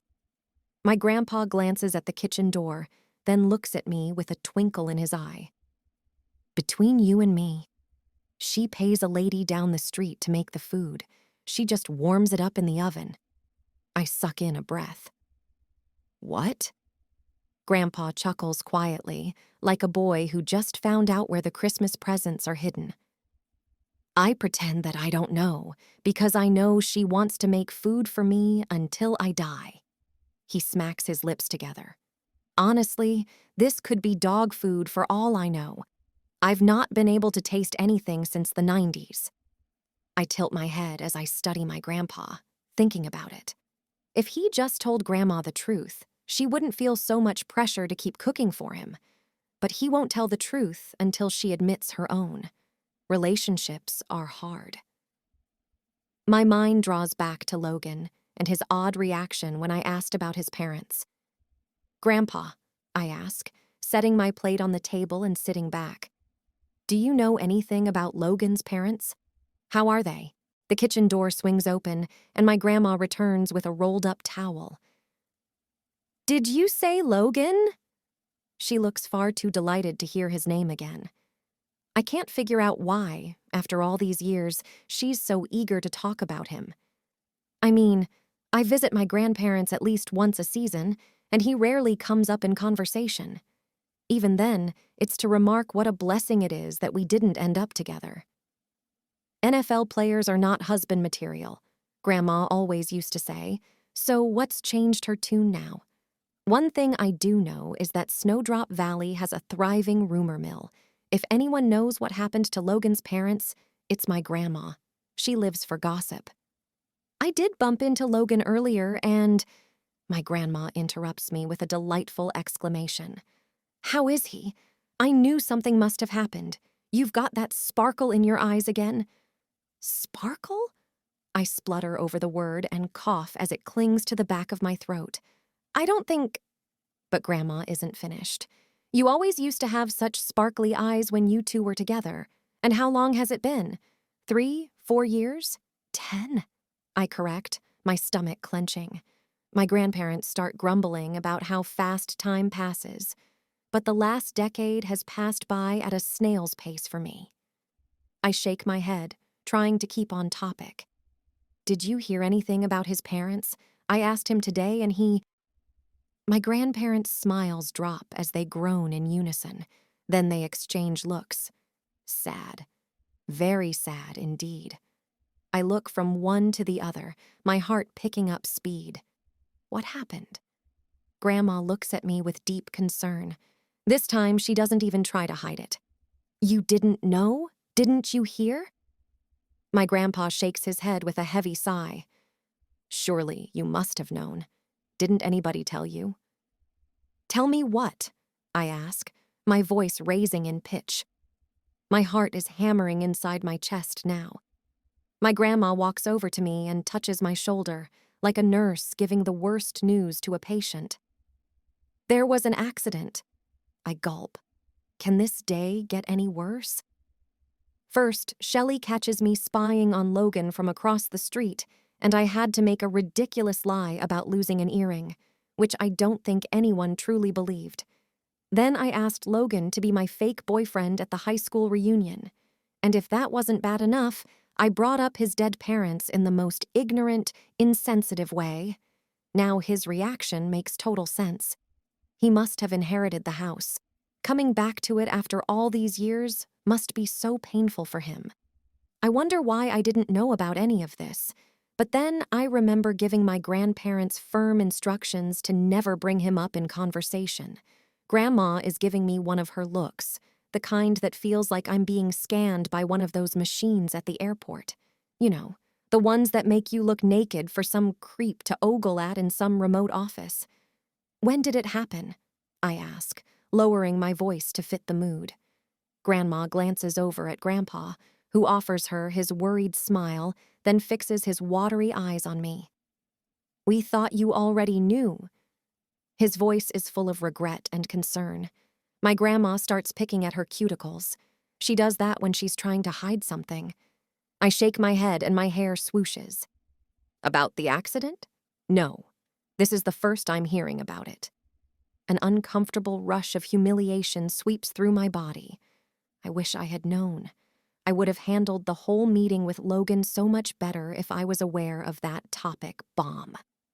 You know, the kind of topic that ends with a dramatic explosion of feelings and unwanted bodily fluids leaking from the eyes and nose. I shudder. Strong emotions make me super uncomfortable. It's why Leila and I get along so well. She has never cried in front of me. She keeps her emotions in check, even when she's having the worst day ever.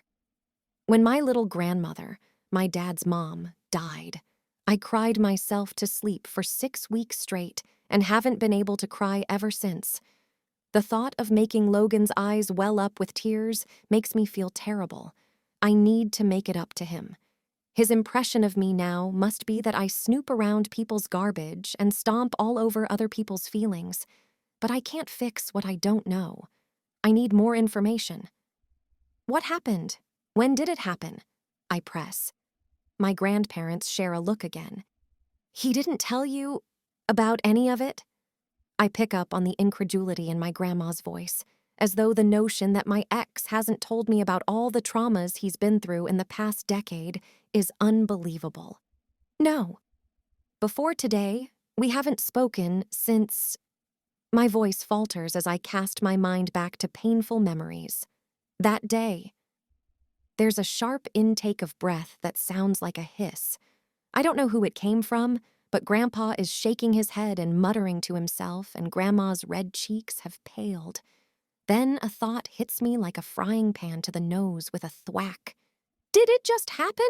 Oh my! My hand finds my mouth of its own accord as I gasp. That's why he was at his folks' home today. He must have been clearing it out. What do you mean, dear? My grandma asks, her head tilting. I bristle under her sympathetic stare. She's looking at me like I just said the moon is a planet. When I bumped into him, he was at his parents' house over on Clover Road. This time, when my grandparents share a look, it riles me up. Why won't they just tell me what's going on? Josie? My grandma leans forward and taps my hand, resting on the arm of the couch. The accident happened just after you left for college. I frown. But that was 10 years ago. What was Logan doing back? Back, Grandpa asks. Now it's his turn to look at me like I'm crazy. I want to tear my hair out with the stress. I have never felt this confused and out of the loop. After our breakup, I cut off all ties with Logan and the people back home. I only stayed in touch with my grandparents. Now I can't believe I didn't hear whispers or see anything in the news. Logan stays in town every weekend without fail. My grandpa corrects me. I screw up my face in disbelief. My grandparents are confused, not me. I try to put sense back into the world with what I know for sure. But he's an NFL player. I thought he moved to the city. Well, yes, he's away a lot, but he owns the house on Clover Road, and he lives here off-season. I sit back, stunned. Logan Black never really left Snowdrop Valley. How? Why? An old memory sweeps across my mind. We had stayed up late, a couple of teenagers laying on dewy grass and looking up at the stars, sharing our hopes and dreams. I can't wait to leave this place, 17-year-old Logan said, and when I leave, I'm never looking back. I stare at the swirls on the carpet as if there might be some answers there. I don't understand. If his parents died, then why did he... My grandma makes a tusk. No, dear. Are you seriously telling me you don't know? My head snaps up. No what? Seriously, if my grandparents look at each other one more time. Grandpa's shoulders sag with a heavy sigh. Let me write down an address so you can get some answers. He licks his index finger and takes a sheet of paper from the stack at his side and picks up an old pen. Meanwhile, I look curiously at my grandma. Why do I get the feeling there's something big you're not telling me? It's just better if you... Chapter 6. Logan. It's good to see you, Logan. As always, your papa is so happy when he's had a visit with you. I force a smile as I sign the logbook and avoid the flirtatious stare from the nurse standing to my side. My mind is reeling. Seeing my dad is usually the only time my brain stops, and I can stay present in the moment. I need this visit more than him. But then I look up as the reception doors roll back and Josie breezes in. Her hair is flowing and there's a sunny aura framing her body. For a second, I think my mind is playing tricks on me, but then her eyes land on mine and her jaw drops. What are you doing here? We say in unison. Her cheeks redden. Sorry, she says, halting. My gaze dips to her hands. She's clutching a piece of paper. She stuffs it in her pocket and turns to leave. Before my brain can wake up, I find myself running after her. Hey! I grab her arm and the touch makes her yelp. I let her go and rake a hand through my hair. I'm sorry about earlier. I want to explain that Josie caught me off guard. All these emotions came rushing to the surface, and the last thing I wanted to do in front of my ex was cry on the street. But before I can explain, Josie waves a hand. Don't worry about it. Her bottom lip is tucked in, and her eyes keep roaming around as though she's trying to summon the courage to ask me something.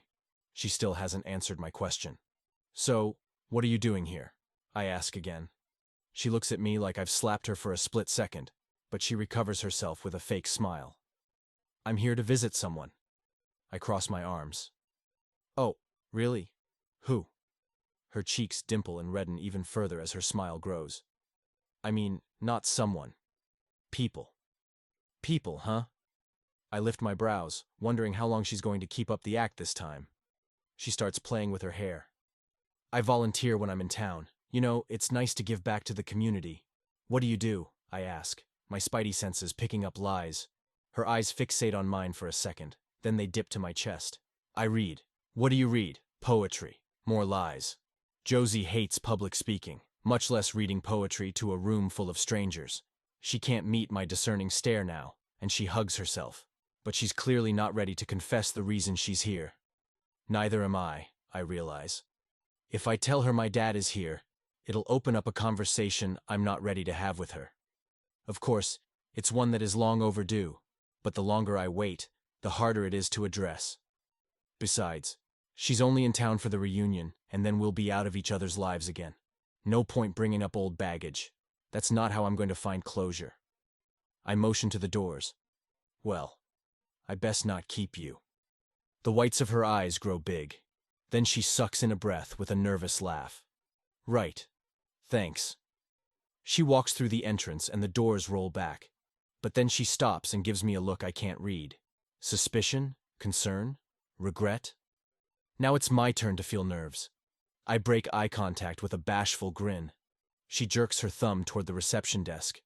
What are you doing here? Visiting anyone? Before I know what I'm doing, my head is shaking. No, I came to do some handiwork. Her right brow arches. Handiwork, huh? I thought Rodney's the town handyman. Yeah, he is, I shoot back, nodding along. But he's helping out at the school, setting up displays for the reunion, so I'm... She's not convinced. It looks like we're both terrible liars. We have a silent standoff, as if daring each other to back down and admit the truth. But no one wants to be the first. Then, I notice the nurse hovering nearby. Logan, she says, sheepish. I'm sorry, I overheard your conversation. The light in the supply closet keeps flickering. Do you think you can take a look before you see? Sure, I cut in with a clenched jaw. The last thing I need is for Josie to find out I'm lying. After an awkward smile, I move to walk in, but notice Josie is heading for the parking lot. Are you not going in? I ask. Her eyes widen, and a prickle of red flushes her cheeks. Yes, that's right. Did I hear that you're here to read to the residents? The nurse asks Josie while she signs the logbook. Josie's jaw juts out and she tenses. I can almost hear her grumbling about the nurse eavesdropping. It's obvious she's not here to read. She didn't even want to come in after she saw me. But seeing her squirm like this is too entertaining to do the right thing and let her go. We walk side by side along the narrow hall leading to the main sitting room. So, what are you reading today? Huh? She looks at me like I just spoke in a foreign language. I nod to the elderly people seated in armchairs scattered about the room. She follows my line of sight, and her mouth makes an O. Something original. I lift my brows in surprise. Now I'm half buying the lie. More than anything, I want to believe that she's writing again. She used to scribble short stories during history class, and they were funny. She never shared them with anyone. The idea that she makes up stories and reads them to the old folks does something funny to my insides. Well, they're all yours. Here's my stop. I point to the supply closet, and Josie's face reddens even more as she bites her lip. Don't be nervous on my account, I say, reading her like a book. I squeeze her arm. I can't wait to hear the story. With a wink, I swagger into the supply closet, not thinking about the fact that I don't even know where the light bulbs are. I can feel the heat of Josie's stare on the back of my head, so I keep my cool. Then I hear her exhale and say, Right. Hello everyone, I'm Josie, and I'm here to tell you all a story. I smirk at the way her voice wavers. All of my senses are telling me she has no idea what she's going to say. This is going to be good. Chapter 7. Josie. Think, Josie. Think. My brain is frozen on one fact. Logan is within earshot, and I'm somewhere that I shouldn't be.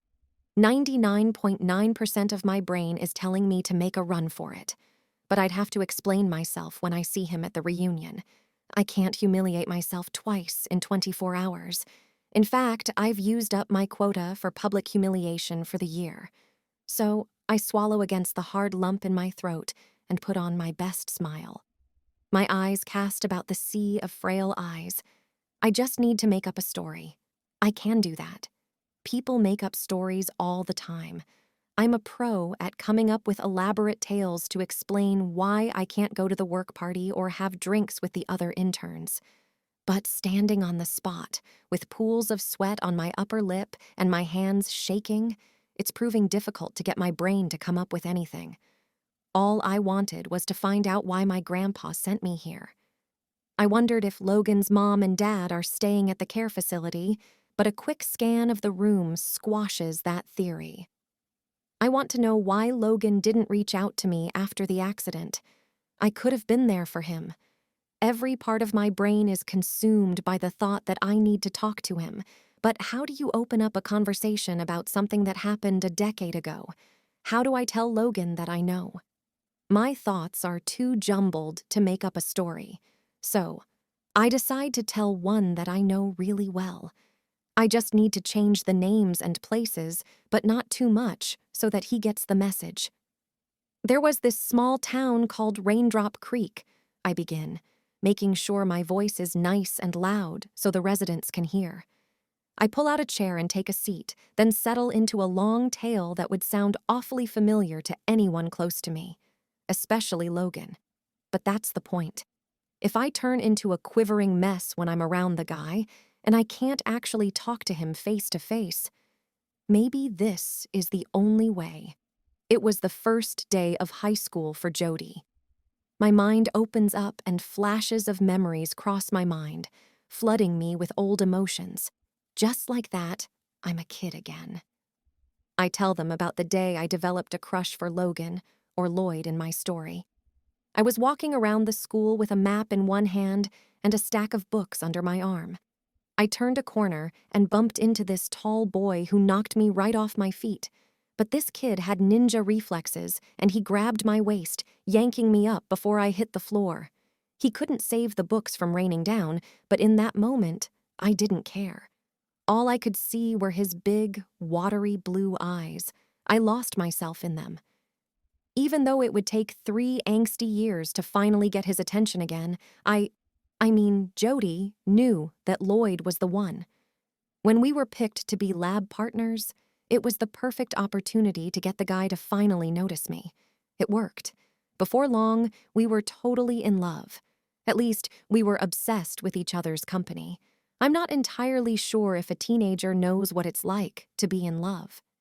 I carry on telling this crazy story about my failed love life and end with the line, "And then she never heard from him again," hoping for some dramatic gasp. All I get is blank looks. Most of the old-timers are just looking vacantly into space. I glance at one of the nurses tending to an elderly gentleman's IV drip. "Oh, don't worry about it," she says, reading the concern on my face.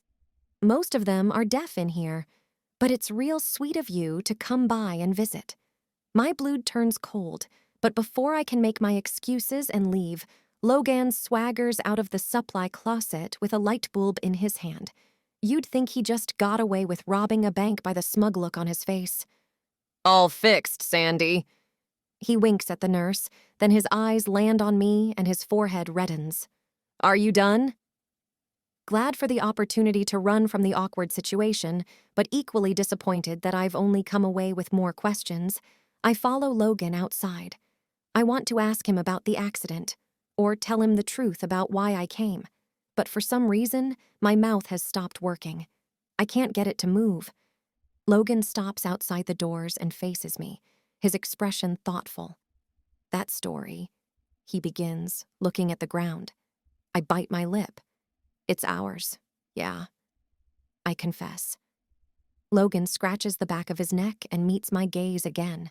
Guilt is clearly written on his face. "Listen, do you really want to do this thing?" "What thing?" I ask, lifting both brows. Logan cocks his head to the side and smirks at me.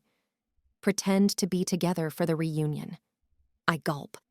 I had totally forgotten about that, but before I can scramble my thoughts together to string a sentence, my head is bobbing up and down. Logan stuffs his hands in his pockets and puffs out his cheeks. "All right then. You're staying at your grandparents', right? I'll swing by to pick you up at 7. I start to twist my hair around my fingers. "Why are you—" I begin. But Logan's eyes stop me in my tracks. He clears his throat and looks away. I just figure I owe you, after the way things ended. He clears his throat again. I nod, sensing that he's not keen to keep talking. It's cool what you did, by the way, he adds. I offer a nervous grin. He jabs his thumb in the direction of the care facility. Those folks don't get many visitors. I'll bet they appreciated seeing you. I shrug the compliment away as my stomach swirls with guilt. I wish I was there to do an act of service. The truth is, I came to snoop. If Logan knew that, his opinion of me would be very different. I'll see you tonight then. Don't be late. I wink at him and try my best to keep my head held high as I walk back to my car, ignoring the sickly sensation swirling around in my stomach. Chapter 8. Logan. Listening to Josie talk about our past, and it was obvious the story was about us, brings up a whole basket of mixed emotions. The desire to talk things through with her and finally bury the hatchet has grown in me. I don't have time to think about it, though. Tonight is the reunion, and I'm taking Josie as my +1. I don't know how I feel about it, but every time I think about walking into my old high school with Josie on my arm, my stomach does a flip. I break into a nervous sweat as I pull up outside her grandparents' bungalow and adjust my tie, wondering how long I'll have to put up with it before I give up and yank it off. Logan! I climb out of the car and give a warm smile to the elderly woman walking down the drive. She reaches out with 2 shaking hands and plants kisses on my cheeks like we're in Europe. You look so handsome. I smile at the compliment. Just as I'm about to open my mouth to reply, the front door opens and my eyes divert to look at Josie. She's standing in a long silver gown covered in millions of sequins. She's like a tall glass of bubbly, with dark, wavy hair cascading down her shoulders. Hello, I say in a hollow voice. Seeing her in that killer dress has knocked the wind out of me. Hey, yourself, she says, her eyes wandering over me. I hold out my arm, and her grandma starts taking pictures of us like we're going to the prom. The school is exactly how I remember it. The halls are lined with metal lockers, and dusty cabinets show trophies and medals from students long gone. Ghosts of the past haunt me as I head for the gym. We pass several people lingering by the doors, as though mustering the courage to go in. I don't recognize anyone yet, but they all look at me with big shiny eyes and call me by name. I do a lot of winking and saying, "Hey you," hoping that they mistake my ignorance for playful banter. When Josie and I enter the gym, a sea of unrecognizable faces turns to look back at us. Oh my gosh, Logan and Josie are back together?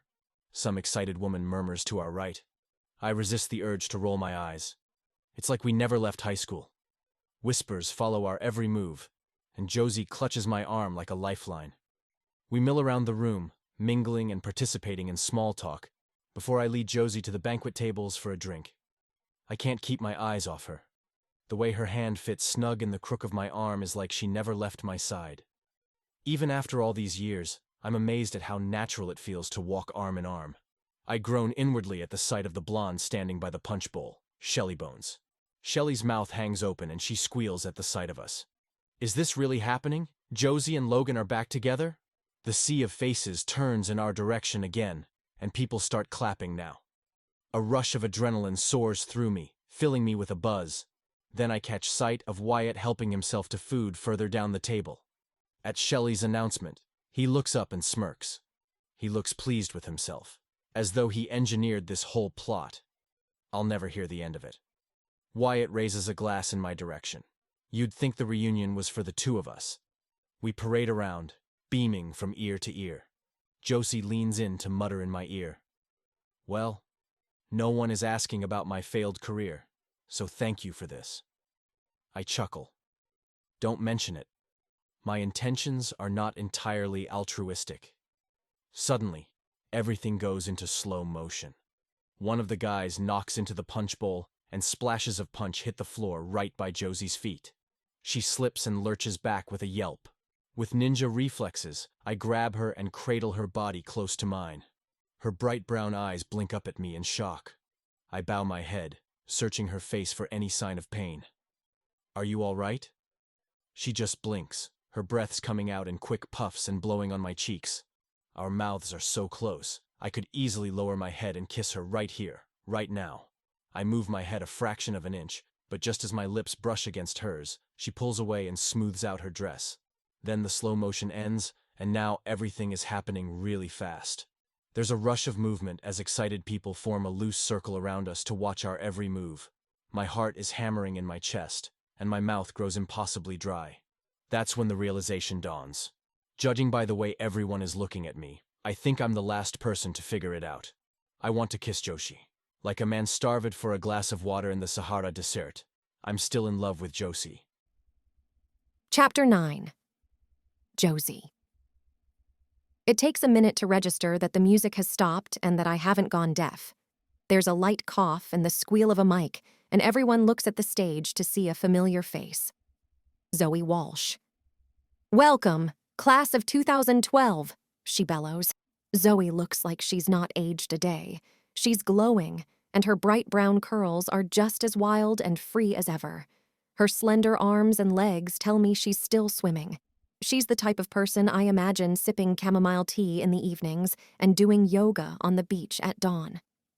It turns out she's the keynote speaker, and I stand quietly beside Logan, looking like I'm listening to it, but really, I'm letting Zoe's bubbly voice float over my head. I can still feel the zing on my lips where Logan's mouth brushed mine. I'm giddy.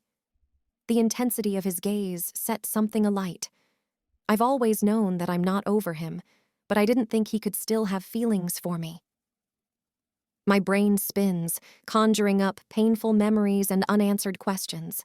I'm frustrated that I'm not closer to understanding Logan or why my grandparents sent me on a wild goose chase to the care facility.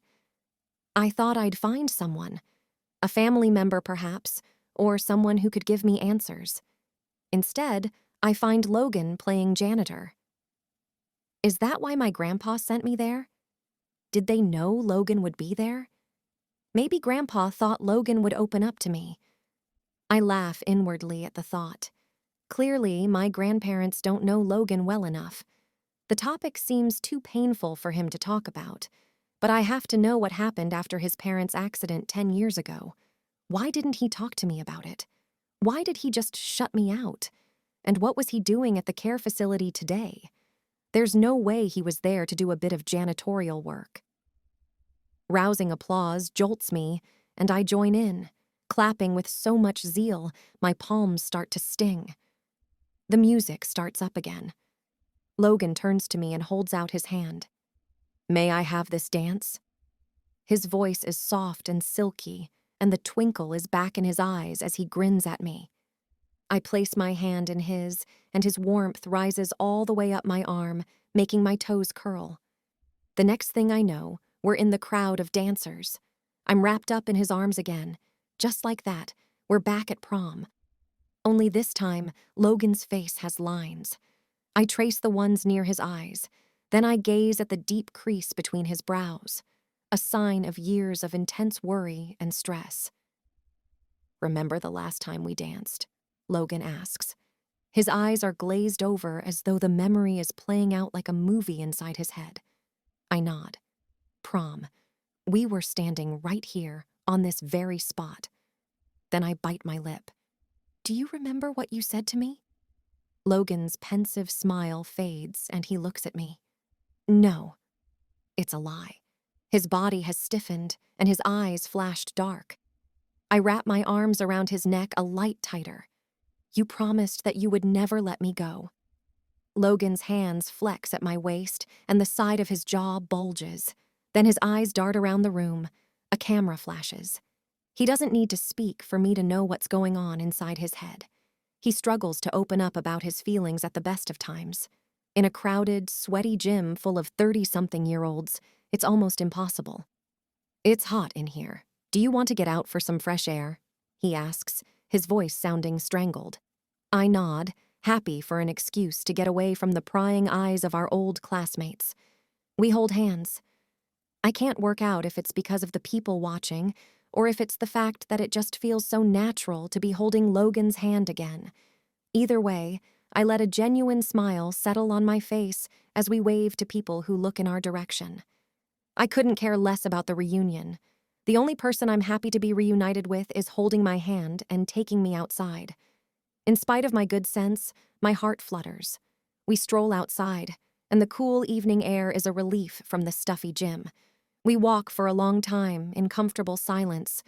We're just walking, but I swear it's the most healing thing I've done in a long time. Who knew that the missing thing in my life was taking long evening walks with Logan, holding my hand? I feel like all of life's problems can be solved now. Maybe it's just perspective. All my worries suddenly feel so small. At this moment, I can't even remember the name of the jerk who broke up with me last week. We reach the school field, and Logan's face breaks into a broad smile. "I wonder if our names are still written on the bleachers," he says, picking up his pace to a light jog. I have to run to keep up with him, a tricky feat in 4-inch heels on grass. He searches under the bleachers, tracing the back of them with his fingertips, while I pant to catch my breath and inspect the mud stains at the bottom of my gown. "Do you even remember where you did it?" I ask, looking around now. There are loads of faded messages written in different kinds of ink. Logan makes a noise of triumph and taps something. I move closer to take a look. I see it, etched deep into the metal. Logan and Josie forever. I touch the carving, and a flood of emotion courses through my veins. It prickles my eyes and threatens to leak out of my eyes. "It's still here," I whisper. Logan takes my hand and places it over his chest. "And you're still here," he says, his voice low. My hand tingles, and I can feel the steady thump-thump of his heartbeat against my palm. "Logan, Logan wraps me up in a full body hug. His hips bump mine, and I'm pressed up to his delightfully hard chest. I'm weak as he strokes the back of my head, and his hot breath tickles my ears as he whispers to me, "Your eyes pierce my soul. I can't hide it from you anymore. I miss you. I love you. I never stopped." "Logan, I can't," I whisper back, but I struggle to finish the sentence, completely overwhelmed by the wash of his familiar scent. Memories of every second we held hands flood my mind. All the times he stole a kiss between classes, the touch of his big hands on my body, his breath giving me goosebumps on my neck. Everything comes rushing back like a tsunami, and my heart squeezes so tight I swear it's stopped altogether. "I have no right to even ask after what I put you through," he whispers. His hands graze my back, sending a rush of tingles down my spine. "And if you tell me you feel nothing, I'll stop." He presses his lips to the sensitive part of my neck, and I automatically roll my head back. A moan rips out of me like a demon. When he plants a light kiss on my collarbone, I am light, lighter than light. It's as though I've been weighed down all these years with grief, and Logan is kissing me better. The years melt away and my knees buckle, but Logan keeps a strong grip on my waist, and I stay in place. I can't tell him I feel nothing. How can I? For the first time in years, I feel everything. "Logan!" I gasp. He rips his mouth from my skin and lifts his head to meet my eyes. I've suddenly gone mute. I'm frozen to the spot and unable to scramble words together. But the look on my face must be worth 1,000 words because Logan seems to read me. His mouth lifts into a grin and he leans in. My body melts into his as he kisses me. I can't work out where Logan's body ends and mine begins. We lose ourselves in the moment of heated passion. Sparks fly as we turn on the spot, a new form of dance. His hands roam me, squeezing. His kisses are like the tide of the ocean, rolling in and deep, then drawing back a little to let me breathe. He kisses my cheeks, my temples, my neck. I run my hands through his hair and kiss him back, greedy for more. Every brazen touch sets a fire ablaze in me until my skin is on fire. Here we are, like a couple of teenagers, making out behind the bleachers once again. This time it doesn't feel wrong. Not even a bit. Logan tugs my dress down and kisses my bare shoulder. I am aching with need. I need to be closer to him. Need to have his skin touching mine. His fingertips have just found the zipper of my dress when a camera flash stops us in our tracks. We immediately lurch apart and blink around, looking for the source of the flash. My eyes land on Shelly Bones. Her eyes glint in the moonlight and she grins at us. "Sorry," she says, but judging by the lack of sincerity in her tone, she's not sorry at all. She's holding an oversized camera and she winks at us. I couldn't resist. This news is going to be bigger than Emma's fake wedding. You'll see. Humiliated, I straighten out my dress and frown. Logan's hands ball into fists, but he doesn't move. If looks could kill, though, Shelley would be a pile of dust on the ground right about now. "Don't mind me, I've got what I need. You lovebirds can carry on." She struts away then, sashaying her hips like she's a model on a catwalk. The interruption ruined the mood, of course. My brain has now taken center stage, already reprimanding my heart for getting carried away. How could I succumb to his charms after everything? "I need to go," I say in a hollow voice. Logan wipes his mouth with the side of his fingers, and it makes my stomach flip. I shake my head and swallow hard. I can't just fall back into Logan's arms, not without talking things out. "We can't be doing this, Logan. It hurts too much," I say, hugging myself. Suddenly, the night air is biting, and the hairs on my arms stand on end. Logan takes off his jacket and tries to drape it around my shoulders, but I shrug him off. All of the hurt and anger from the past come rushing back and spewing out of my mouth faster than I can comprehend. "You shut me out, Logan. For 10 years. No communication, no goodbye. You didn't even have the decency to break up with me." Logan looks at me like I just slapped him, but he doesn't argue. He just stands there, looking at me with his arms hanging at his sides. I shake my head, incredulous. "Even now, you won't talk to me. Sure, the man can kiss like a sex god, but the second we need to talk about hard things, he clams up. This is why we can't be together. If you can't talk to me, how are we ever going to make things work?" "Who's saying we're getting back together?" Logan snaps. He crosses his arms, red in the face now. "I thought we were just having a bit of fun." He doesn't mean it. When Logan is backed into a corner, he lashes out with a sharp tongue. But even with that knowledge, his words cut me up and I glare at him for a moment. "Right. Well, fun times are over. I'm going home." I hold back the tears until I get out of the school grounds and the sound of Logan shouting my name has faded. Realizing I've made a massive mistake, I root through my bag looking for my phone. My plan of action is to get out of this stupid town and meet Leila for drinks. I completely empty my purse with a deep frown and try to think about why my phone is missing.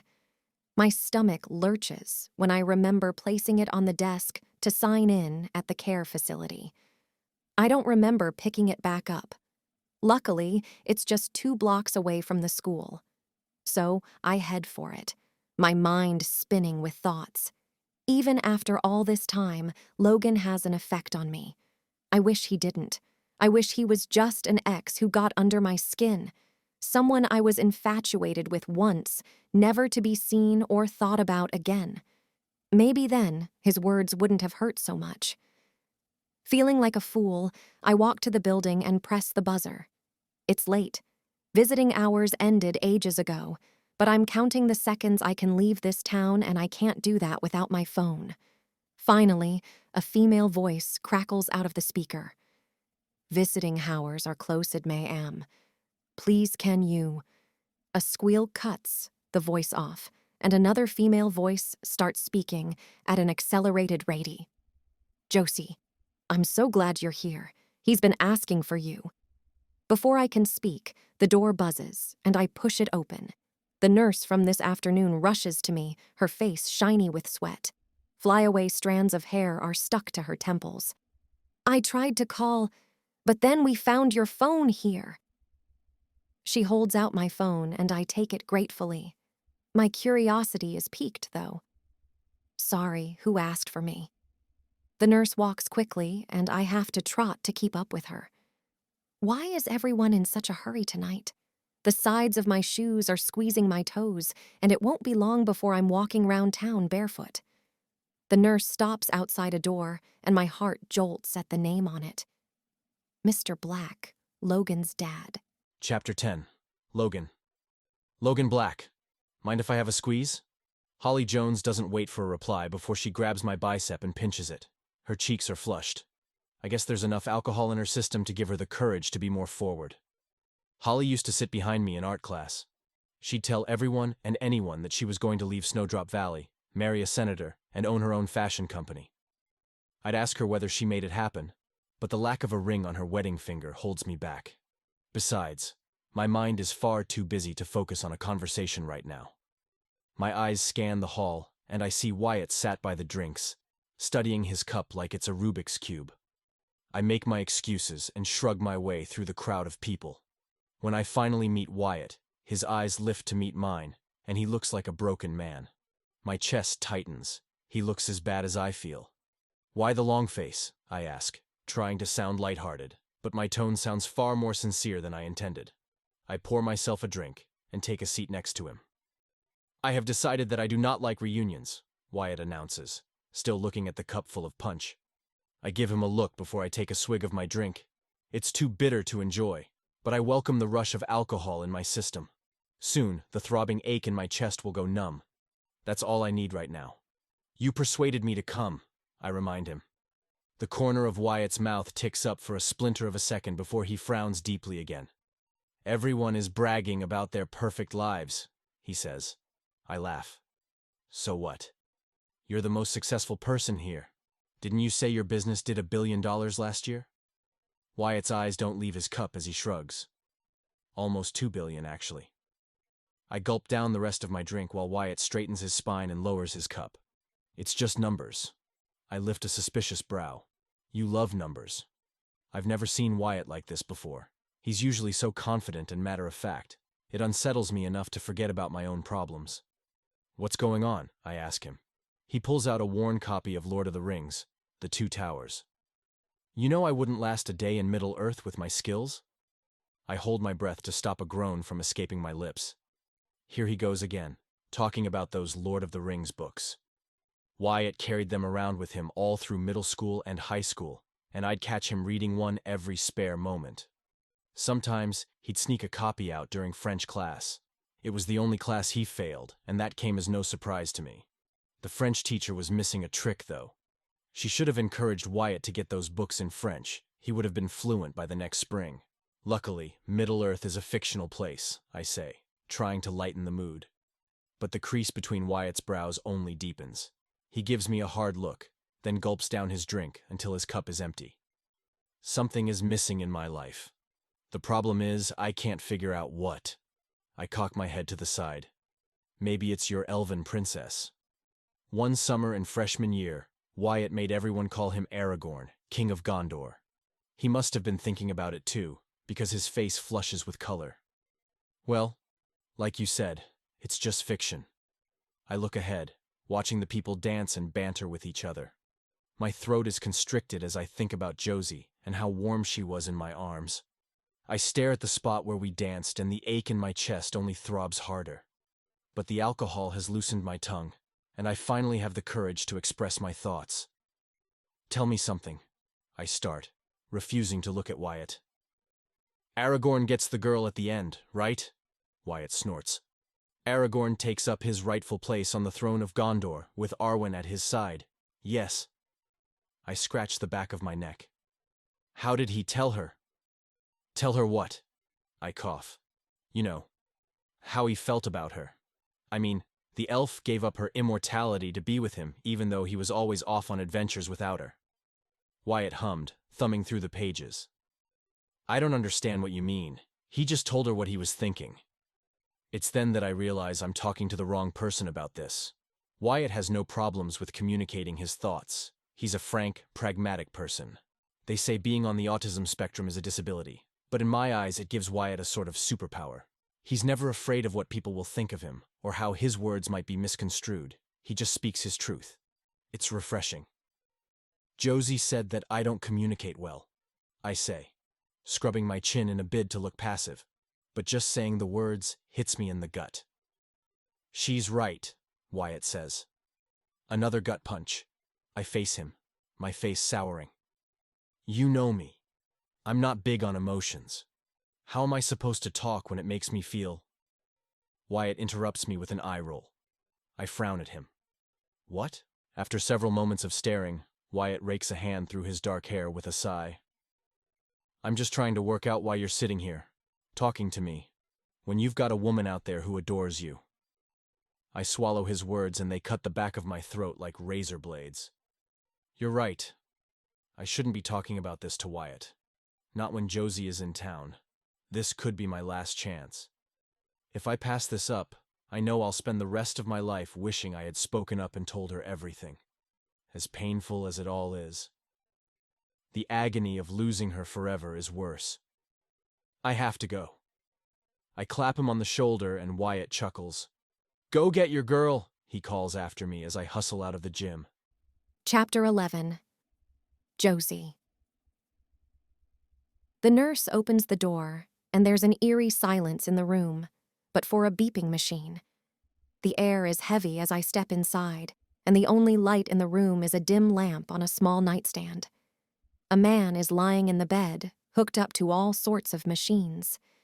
It's hard to believe that this man is Logan's dad. In his prime, Mr. Black was broad and muscular, with a head full of dark hair and the same twinkle in his eyes as his son. But this man has very little hair left on his head, and the remaining hair has many streaks of silver in it. His breaths come out slow and ragged. He moves his head to look at me as I walk in. To my surprise, his eyes still have that twinkle in them. When he sees me, his whole face lights up in a big, beaming smile. Josie, the nurse, leans in to talk to me in a low voice. She explains that he heard about my visit earlier that day and became quite excited, demanding to see me. Hello, Mr. Black. It's been a long time. I lean in to kiss him on the cheek. His arms remain at his sides, but I pick up his hand and give it a reassuring squeeze. So Logan's dad survived the accident. I think back to the way my grandparents looked at each other. Logan's mom must have died. Seeing the condition of Logan's dad, the accident must have given him life-altering injuries. It seems no amount of tragedy can break his spirit, though. He looks at me like a child looking at Christmas lights the night before Christmas. I'm happy you're finally home, he says. My stomach knots at the word home. I haven't felt at home in years. It's been so long since I felt like I belonged anywhere, with anyone. I think on it. Going back to the city doesn't give me warm, fuzzy feelings. With my parents working abroad and no one waiting for me in my New York apartment, I feel somewhat displaced. In fact, the last time I felt like I was home was... I swallow. When Logan was kissing me under the bleachers. I always thought of you as a daughter, Mr. Black says, never taking his eyes off me. My chest tightens. Logan said you were coming, and now you're finally here. Did you get those peanut butter chocolates? I frown. I'm sorry, not this time. Logan said I was coming? The nurse steps in again. The accident triggered early onset dementia, she whispers.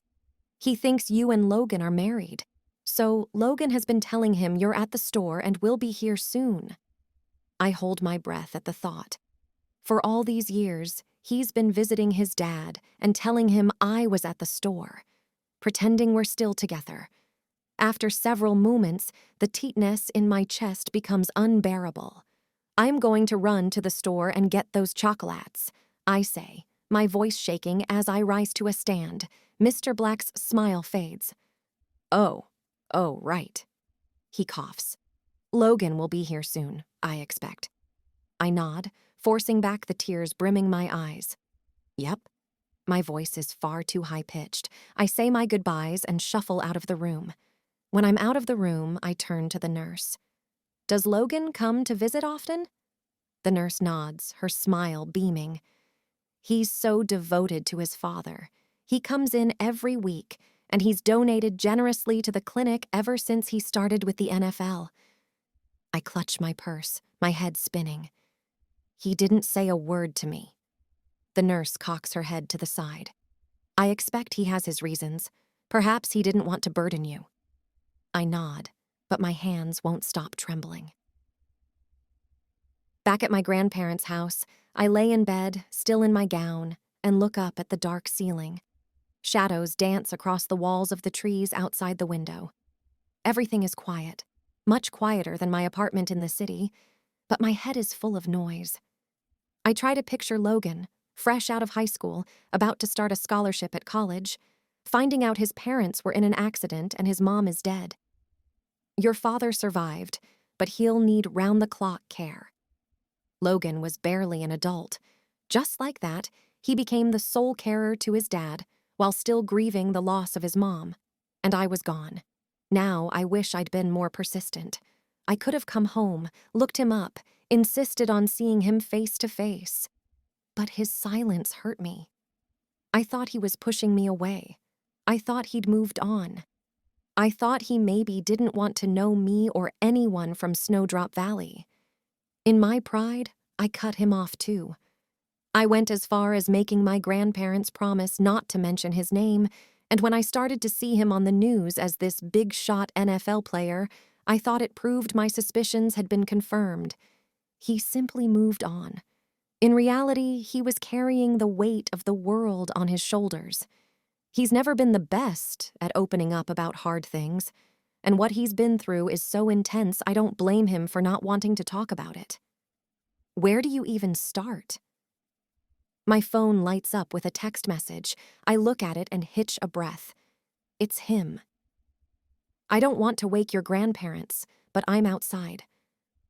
Can we talk? L. My heart starts to race. I sit bolt upright and smooth out my frizzing hair. He's here. I tiptoe out of my room, careful to avoid the creaky floorboards, and sneak out of the front door. There he is, standing under the single streetlight, a small bunch of roses in his hands. I'm sorry, we say in unison as I reach him. Then we laugh. Logan holds out the flowers and I take them. Where did you get these? I ask. Snowdrop Valley has one general store, which closed hours ago. Logan gives me his wicked grin and shrugs. I have my ways. He rolls in his lips and his jaw juts out as he casts his eyes at the ground. I didn't mean what I said. I know, I say, softening my voice. I went back to the care facility. I hold up my phone. I left this behind. Our eyes lock, and I can see a stream of different emotions wash over Logan's face. Then it settles, and he nods, resolved. So, I nod, my eyes prickling again. I'm so sorry. I reach for his arm, and he lets me squeeze it. If I'd known, I would have come back. I would have... That's why I couldn't tell you, Logan said, shaking his head. It was my burden to carry. I didn't want you to leave college and throw away your future. And look where it's got me, working for less than minimum wage on a deadbeat internship with no future prospects. Logan glares at the ground. I thought you were going to start a business. I snort. Well, yeah, but do you know of any investors who would take me on? Who's going to take a chance on me? Logan's eyes lift to mine, and he grasps my arms. I would. I shake my head. I can't take money from you. You already do so much. Logan goes down to his knees and looks up at me, his eyes shining like two moons in the darkness. I stare down at him with wide eyes, uncertain what's going on. After what happened with Todd, I wouldn't dare assume I know. Maybe his waist hurts or something.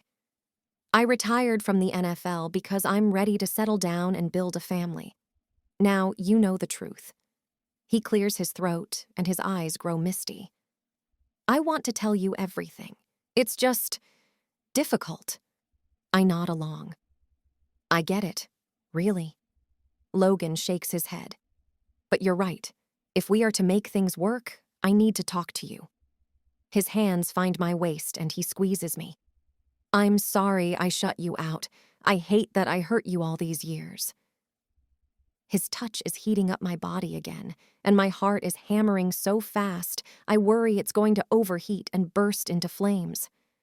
Logan slowly rises to his feet. Good thing I didn't make any assumptions, and cradles my hands in his. I want you in my life. Until now, I had nothing left to give anyone. I couldn't make you happy. But now, he tangles his hands through my hair and presses his forehead against mine. We share a deep breath at the connection. I can't speak. It's my turn to be lost for words. Logan isn't done, though. Marry me, Josie, he whispers, and a rush of butterflies takes over my stomach. Marry me, and I'll give you the world. I almost laugh out loud. Here I was, thinking I didn't want to get ahead of myself when he went down on his knees earlier, and now he's gone and surprised me all the same. I chew my lip and shut my eyes. Is this not what I've been dreaming of for the last 10 years? For Logan to apologize for everything and beg me to marry him? My heart soars. But there's a part of my brain that can't let go of the fear it won't work out. It's telling me we should maybe take things slow, play it carefully. After I fail to reply for several moments, Logan pulls back to look me deep in the eyes. Tell me you feel nothing for me, and I'll leave. I'll walk away right now, and I'll never bother you again.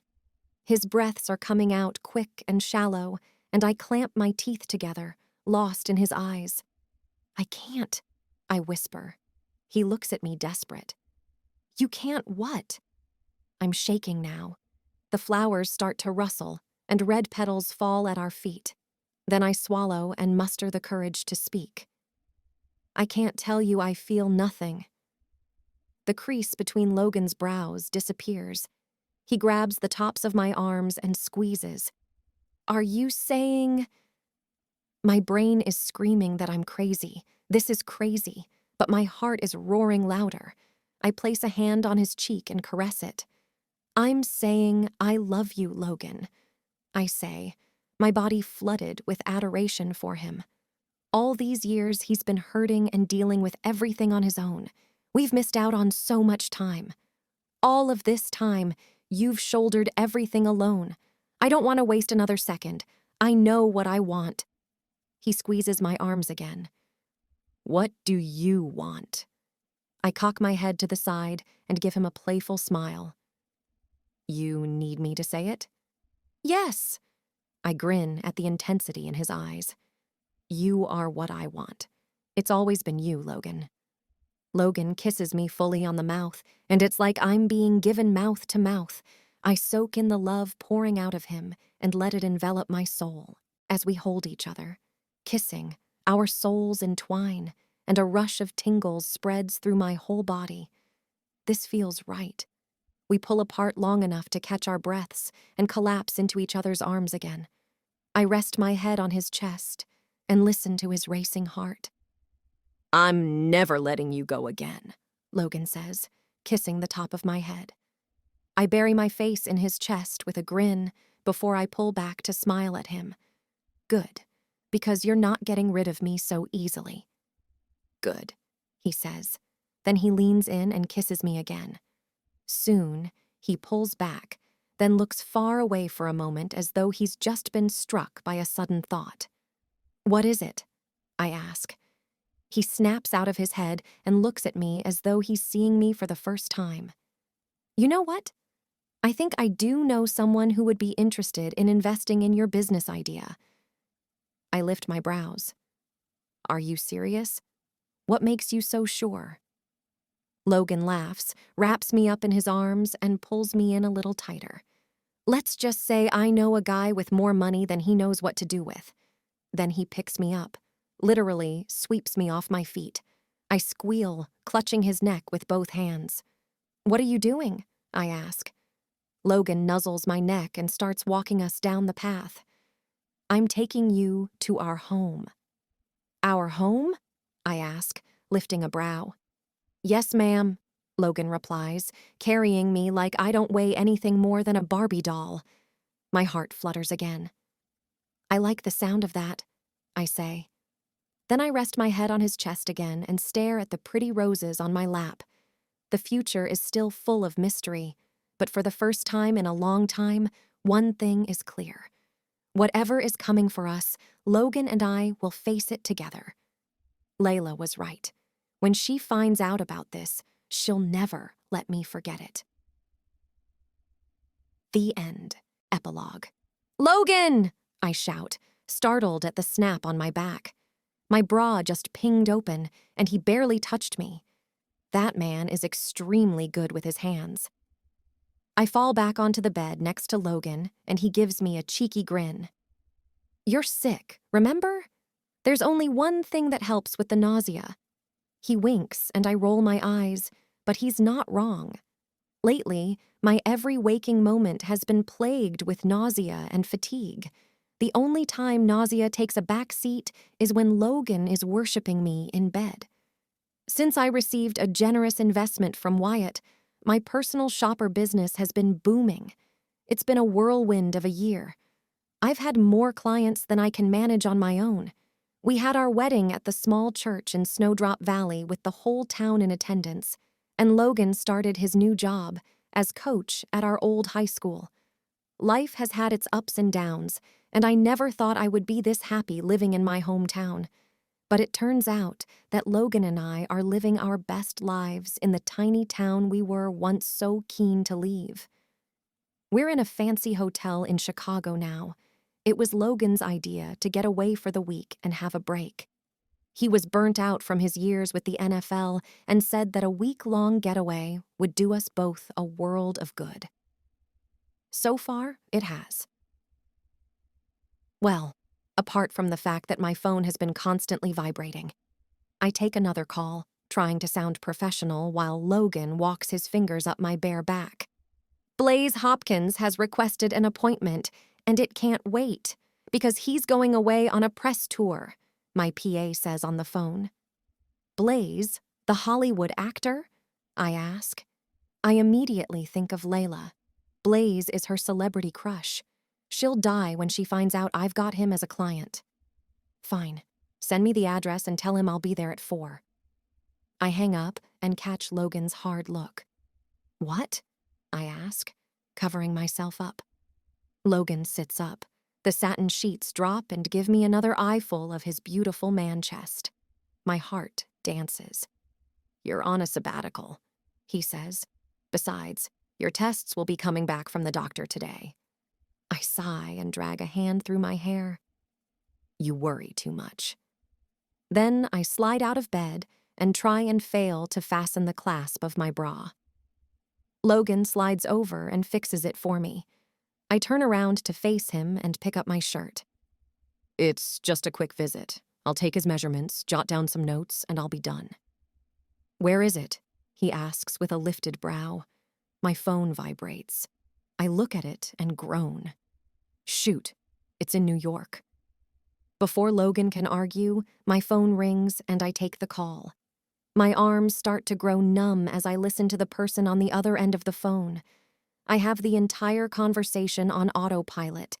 By the time I end the call and look at Logan, my stomach is flipping like a fish out of water. That was the doctor, wasn't it? He asks, his face paling. He grabs his hair with both hands, reading my face. It's bad, isn't it? What is it? He asks, his voice shaken. I study the worry on his face, and my whole body explodes with love. The man has endured so many tragedies, his mind now automatically goes to worst-case scenarios. I caress his cheek. I'm fine, I insist. Then I take his hand and rest it on my bloated stomach. I'm pregnant. Logan searches my eyes, as though trying to decide whether I'm playing a prank on him or not. I guess he doesn't find anything, because he scoops me up in his arms and buries his face in my neck. But your tests were negative, he says, looking at me again. I shrug. The doctor said that can happen sometimes. He's prescribed some medication for the nausea and has told me to rest. Logan jumps up and starts marching around like a military soldier. That's it then. You are not going to New York. Logan, I protest. He gives me a look so hard I can't argue. You've worked yourself into the ground. Now, more than ever, you need to rest. I suck in a deep breath and sense that my resolve is crumbling. Logan takes my hands and squeezes them. Is there anyone you know in New York who can visit the client for you? Like you said, it's just the measurements you need. I look away to think, then smile as Leila's face floods my mind. There is one person, I say, thoughtful. I guess I could offer her my consult fee and do the rest of the work online. Logan grins and picks me up in a big bear hug. Good. Make the call and come back to bed. I'm going to make it my mission to tend to your every need until the nausea goes away. I snort. You might be doing that for the next 7 months. Logan kisses me, his energy buzzing from every pore, and I can't help but grin. Baby, I will take care of you for the rest of my life. I bite my lip and caress his cheek. Promise? Promise.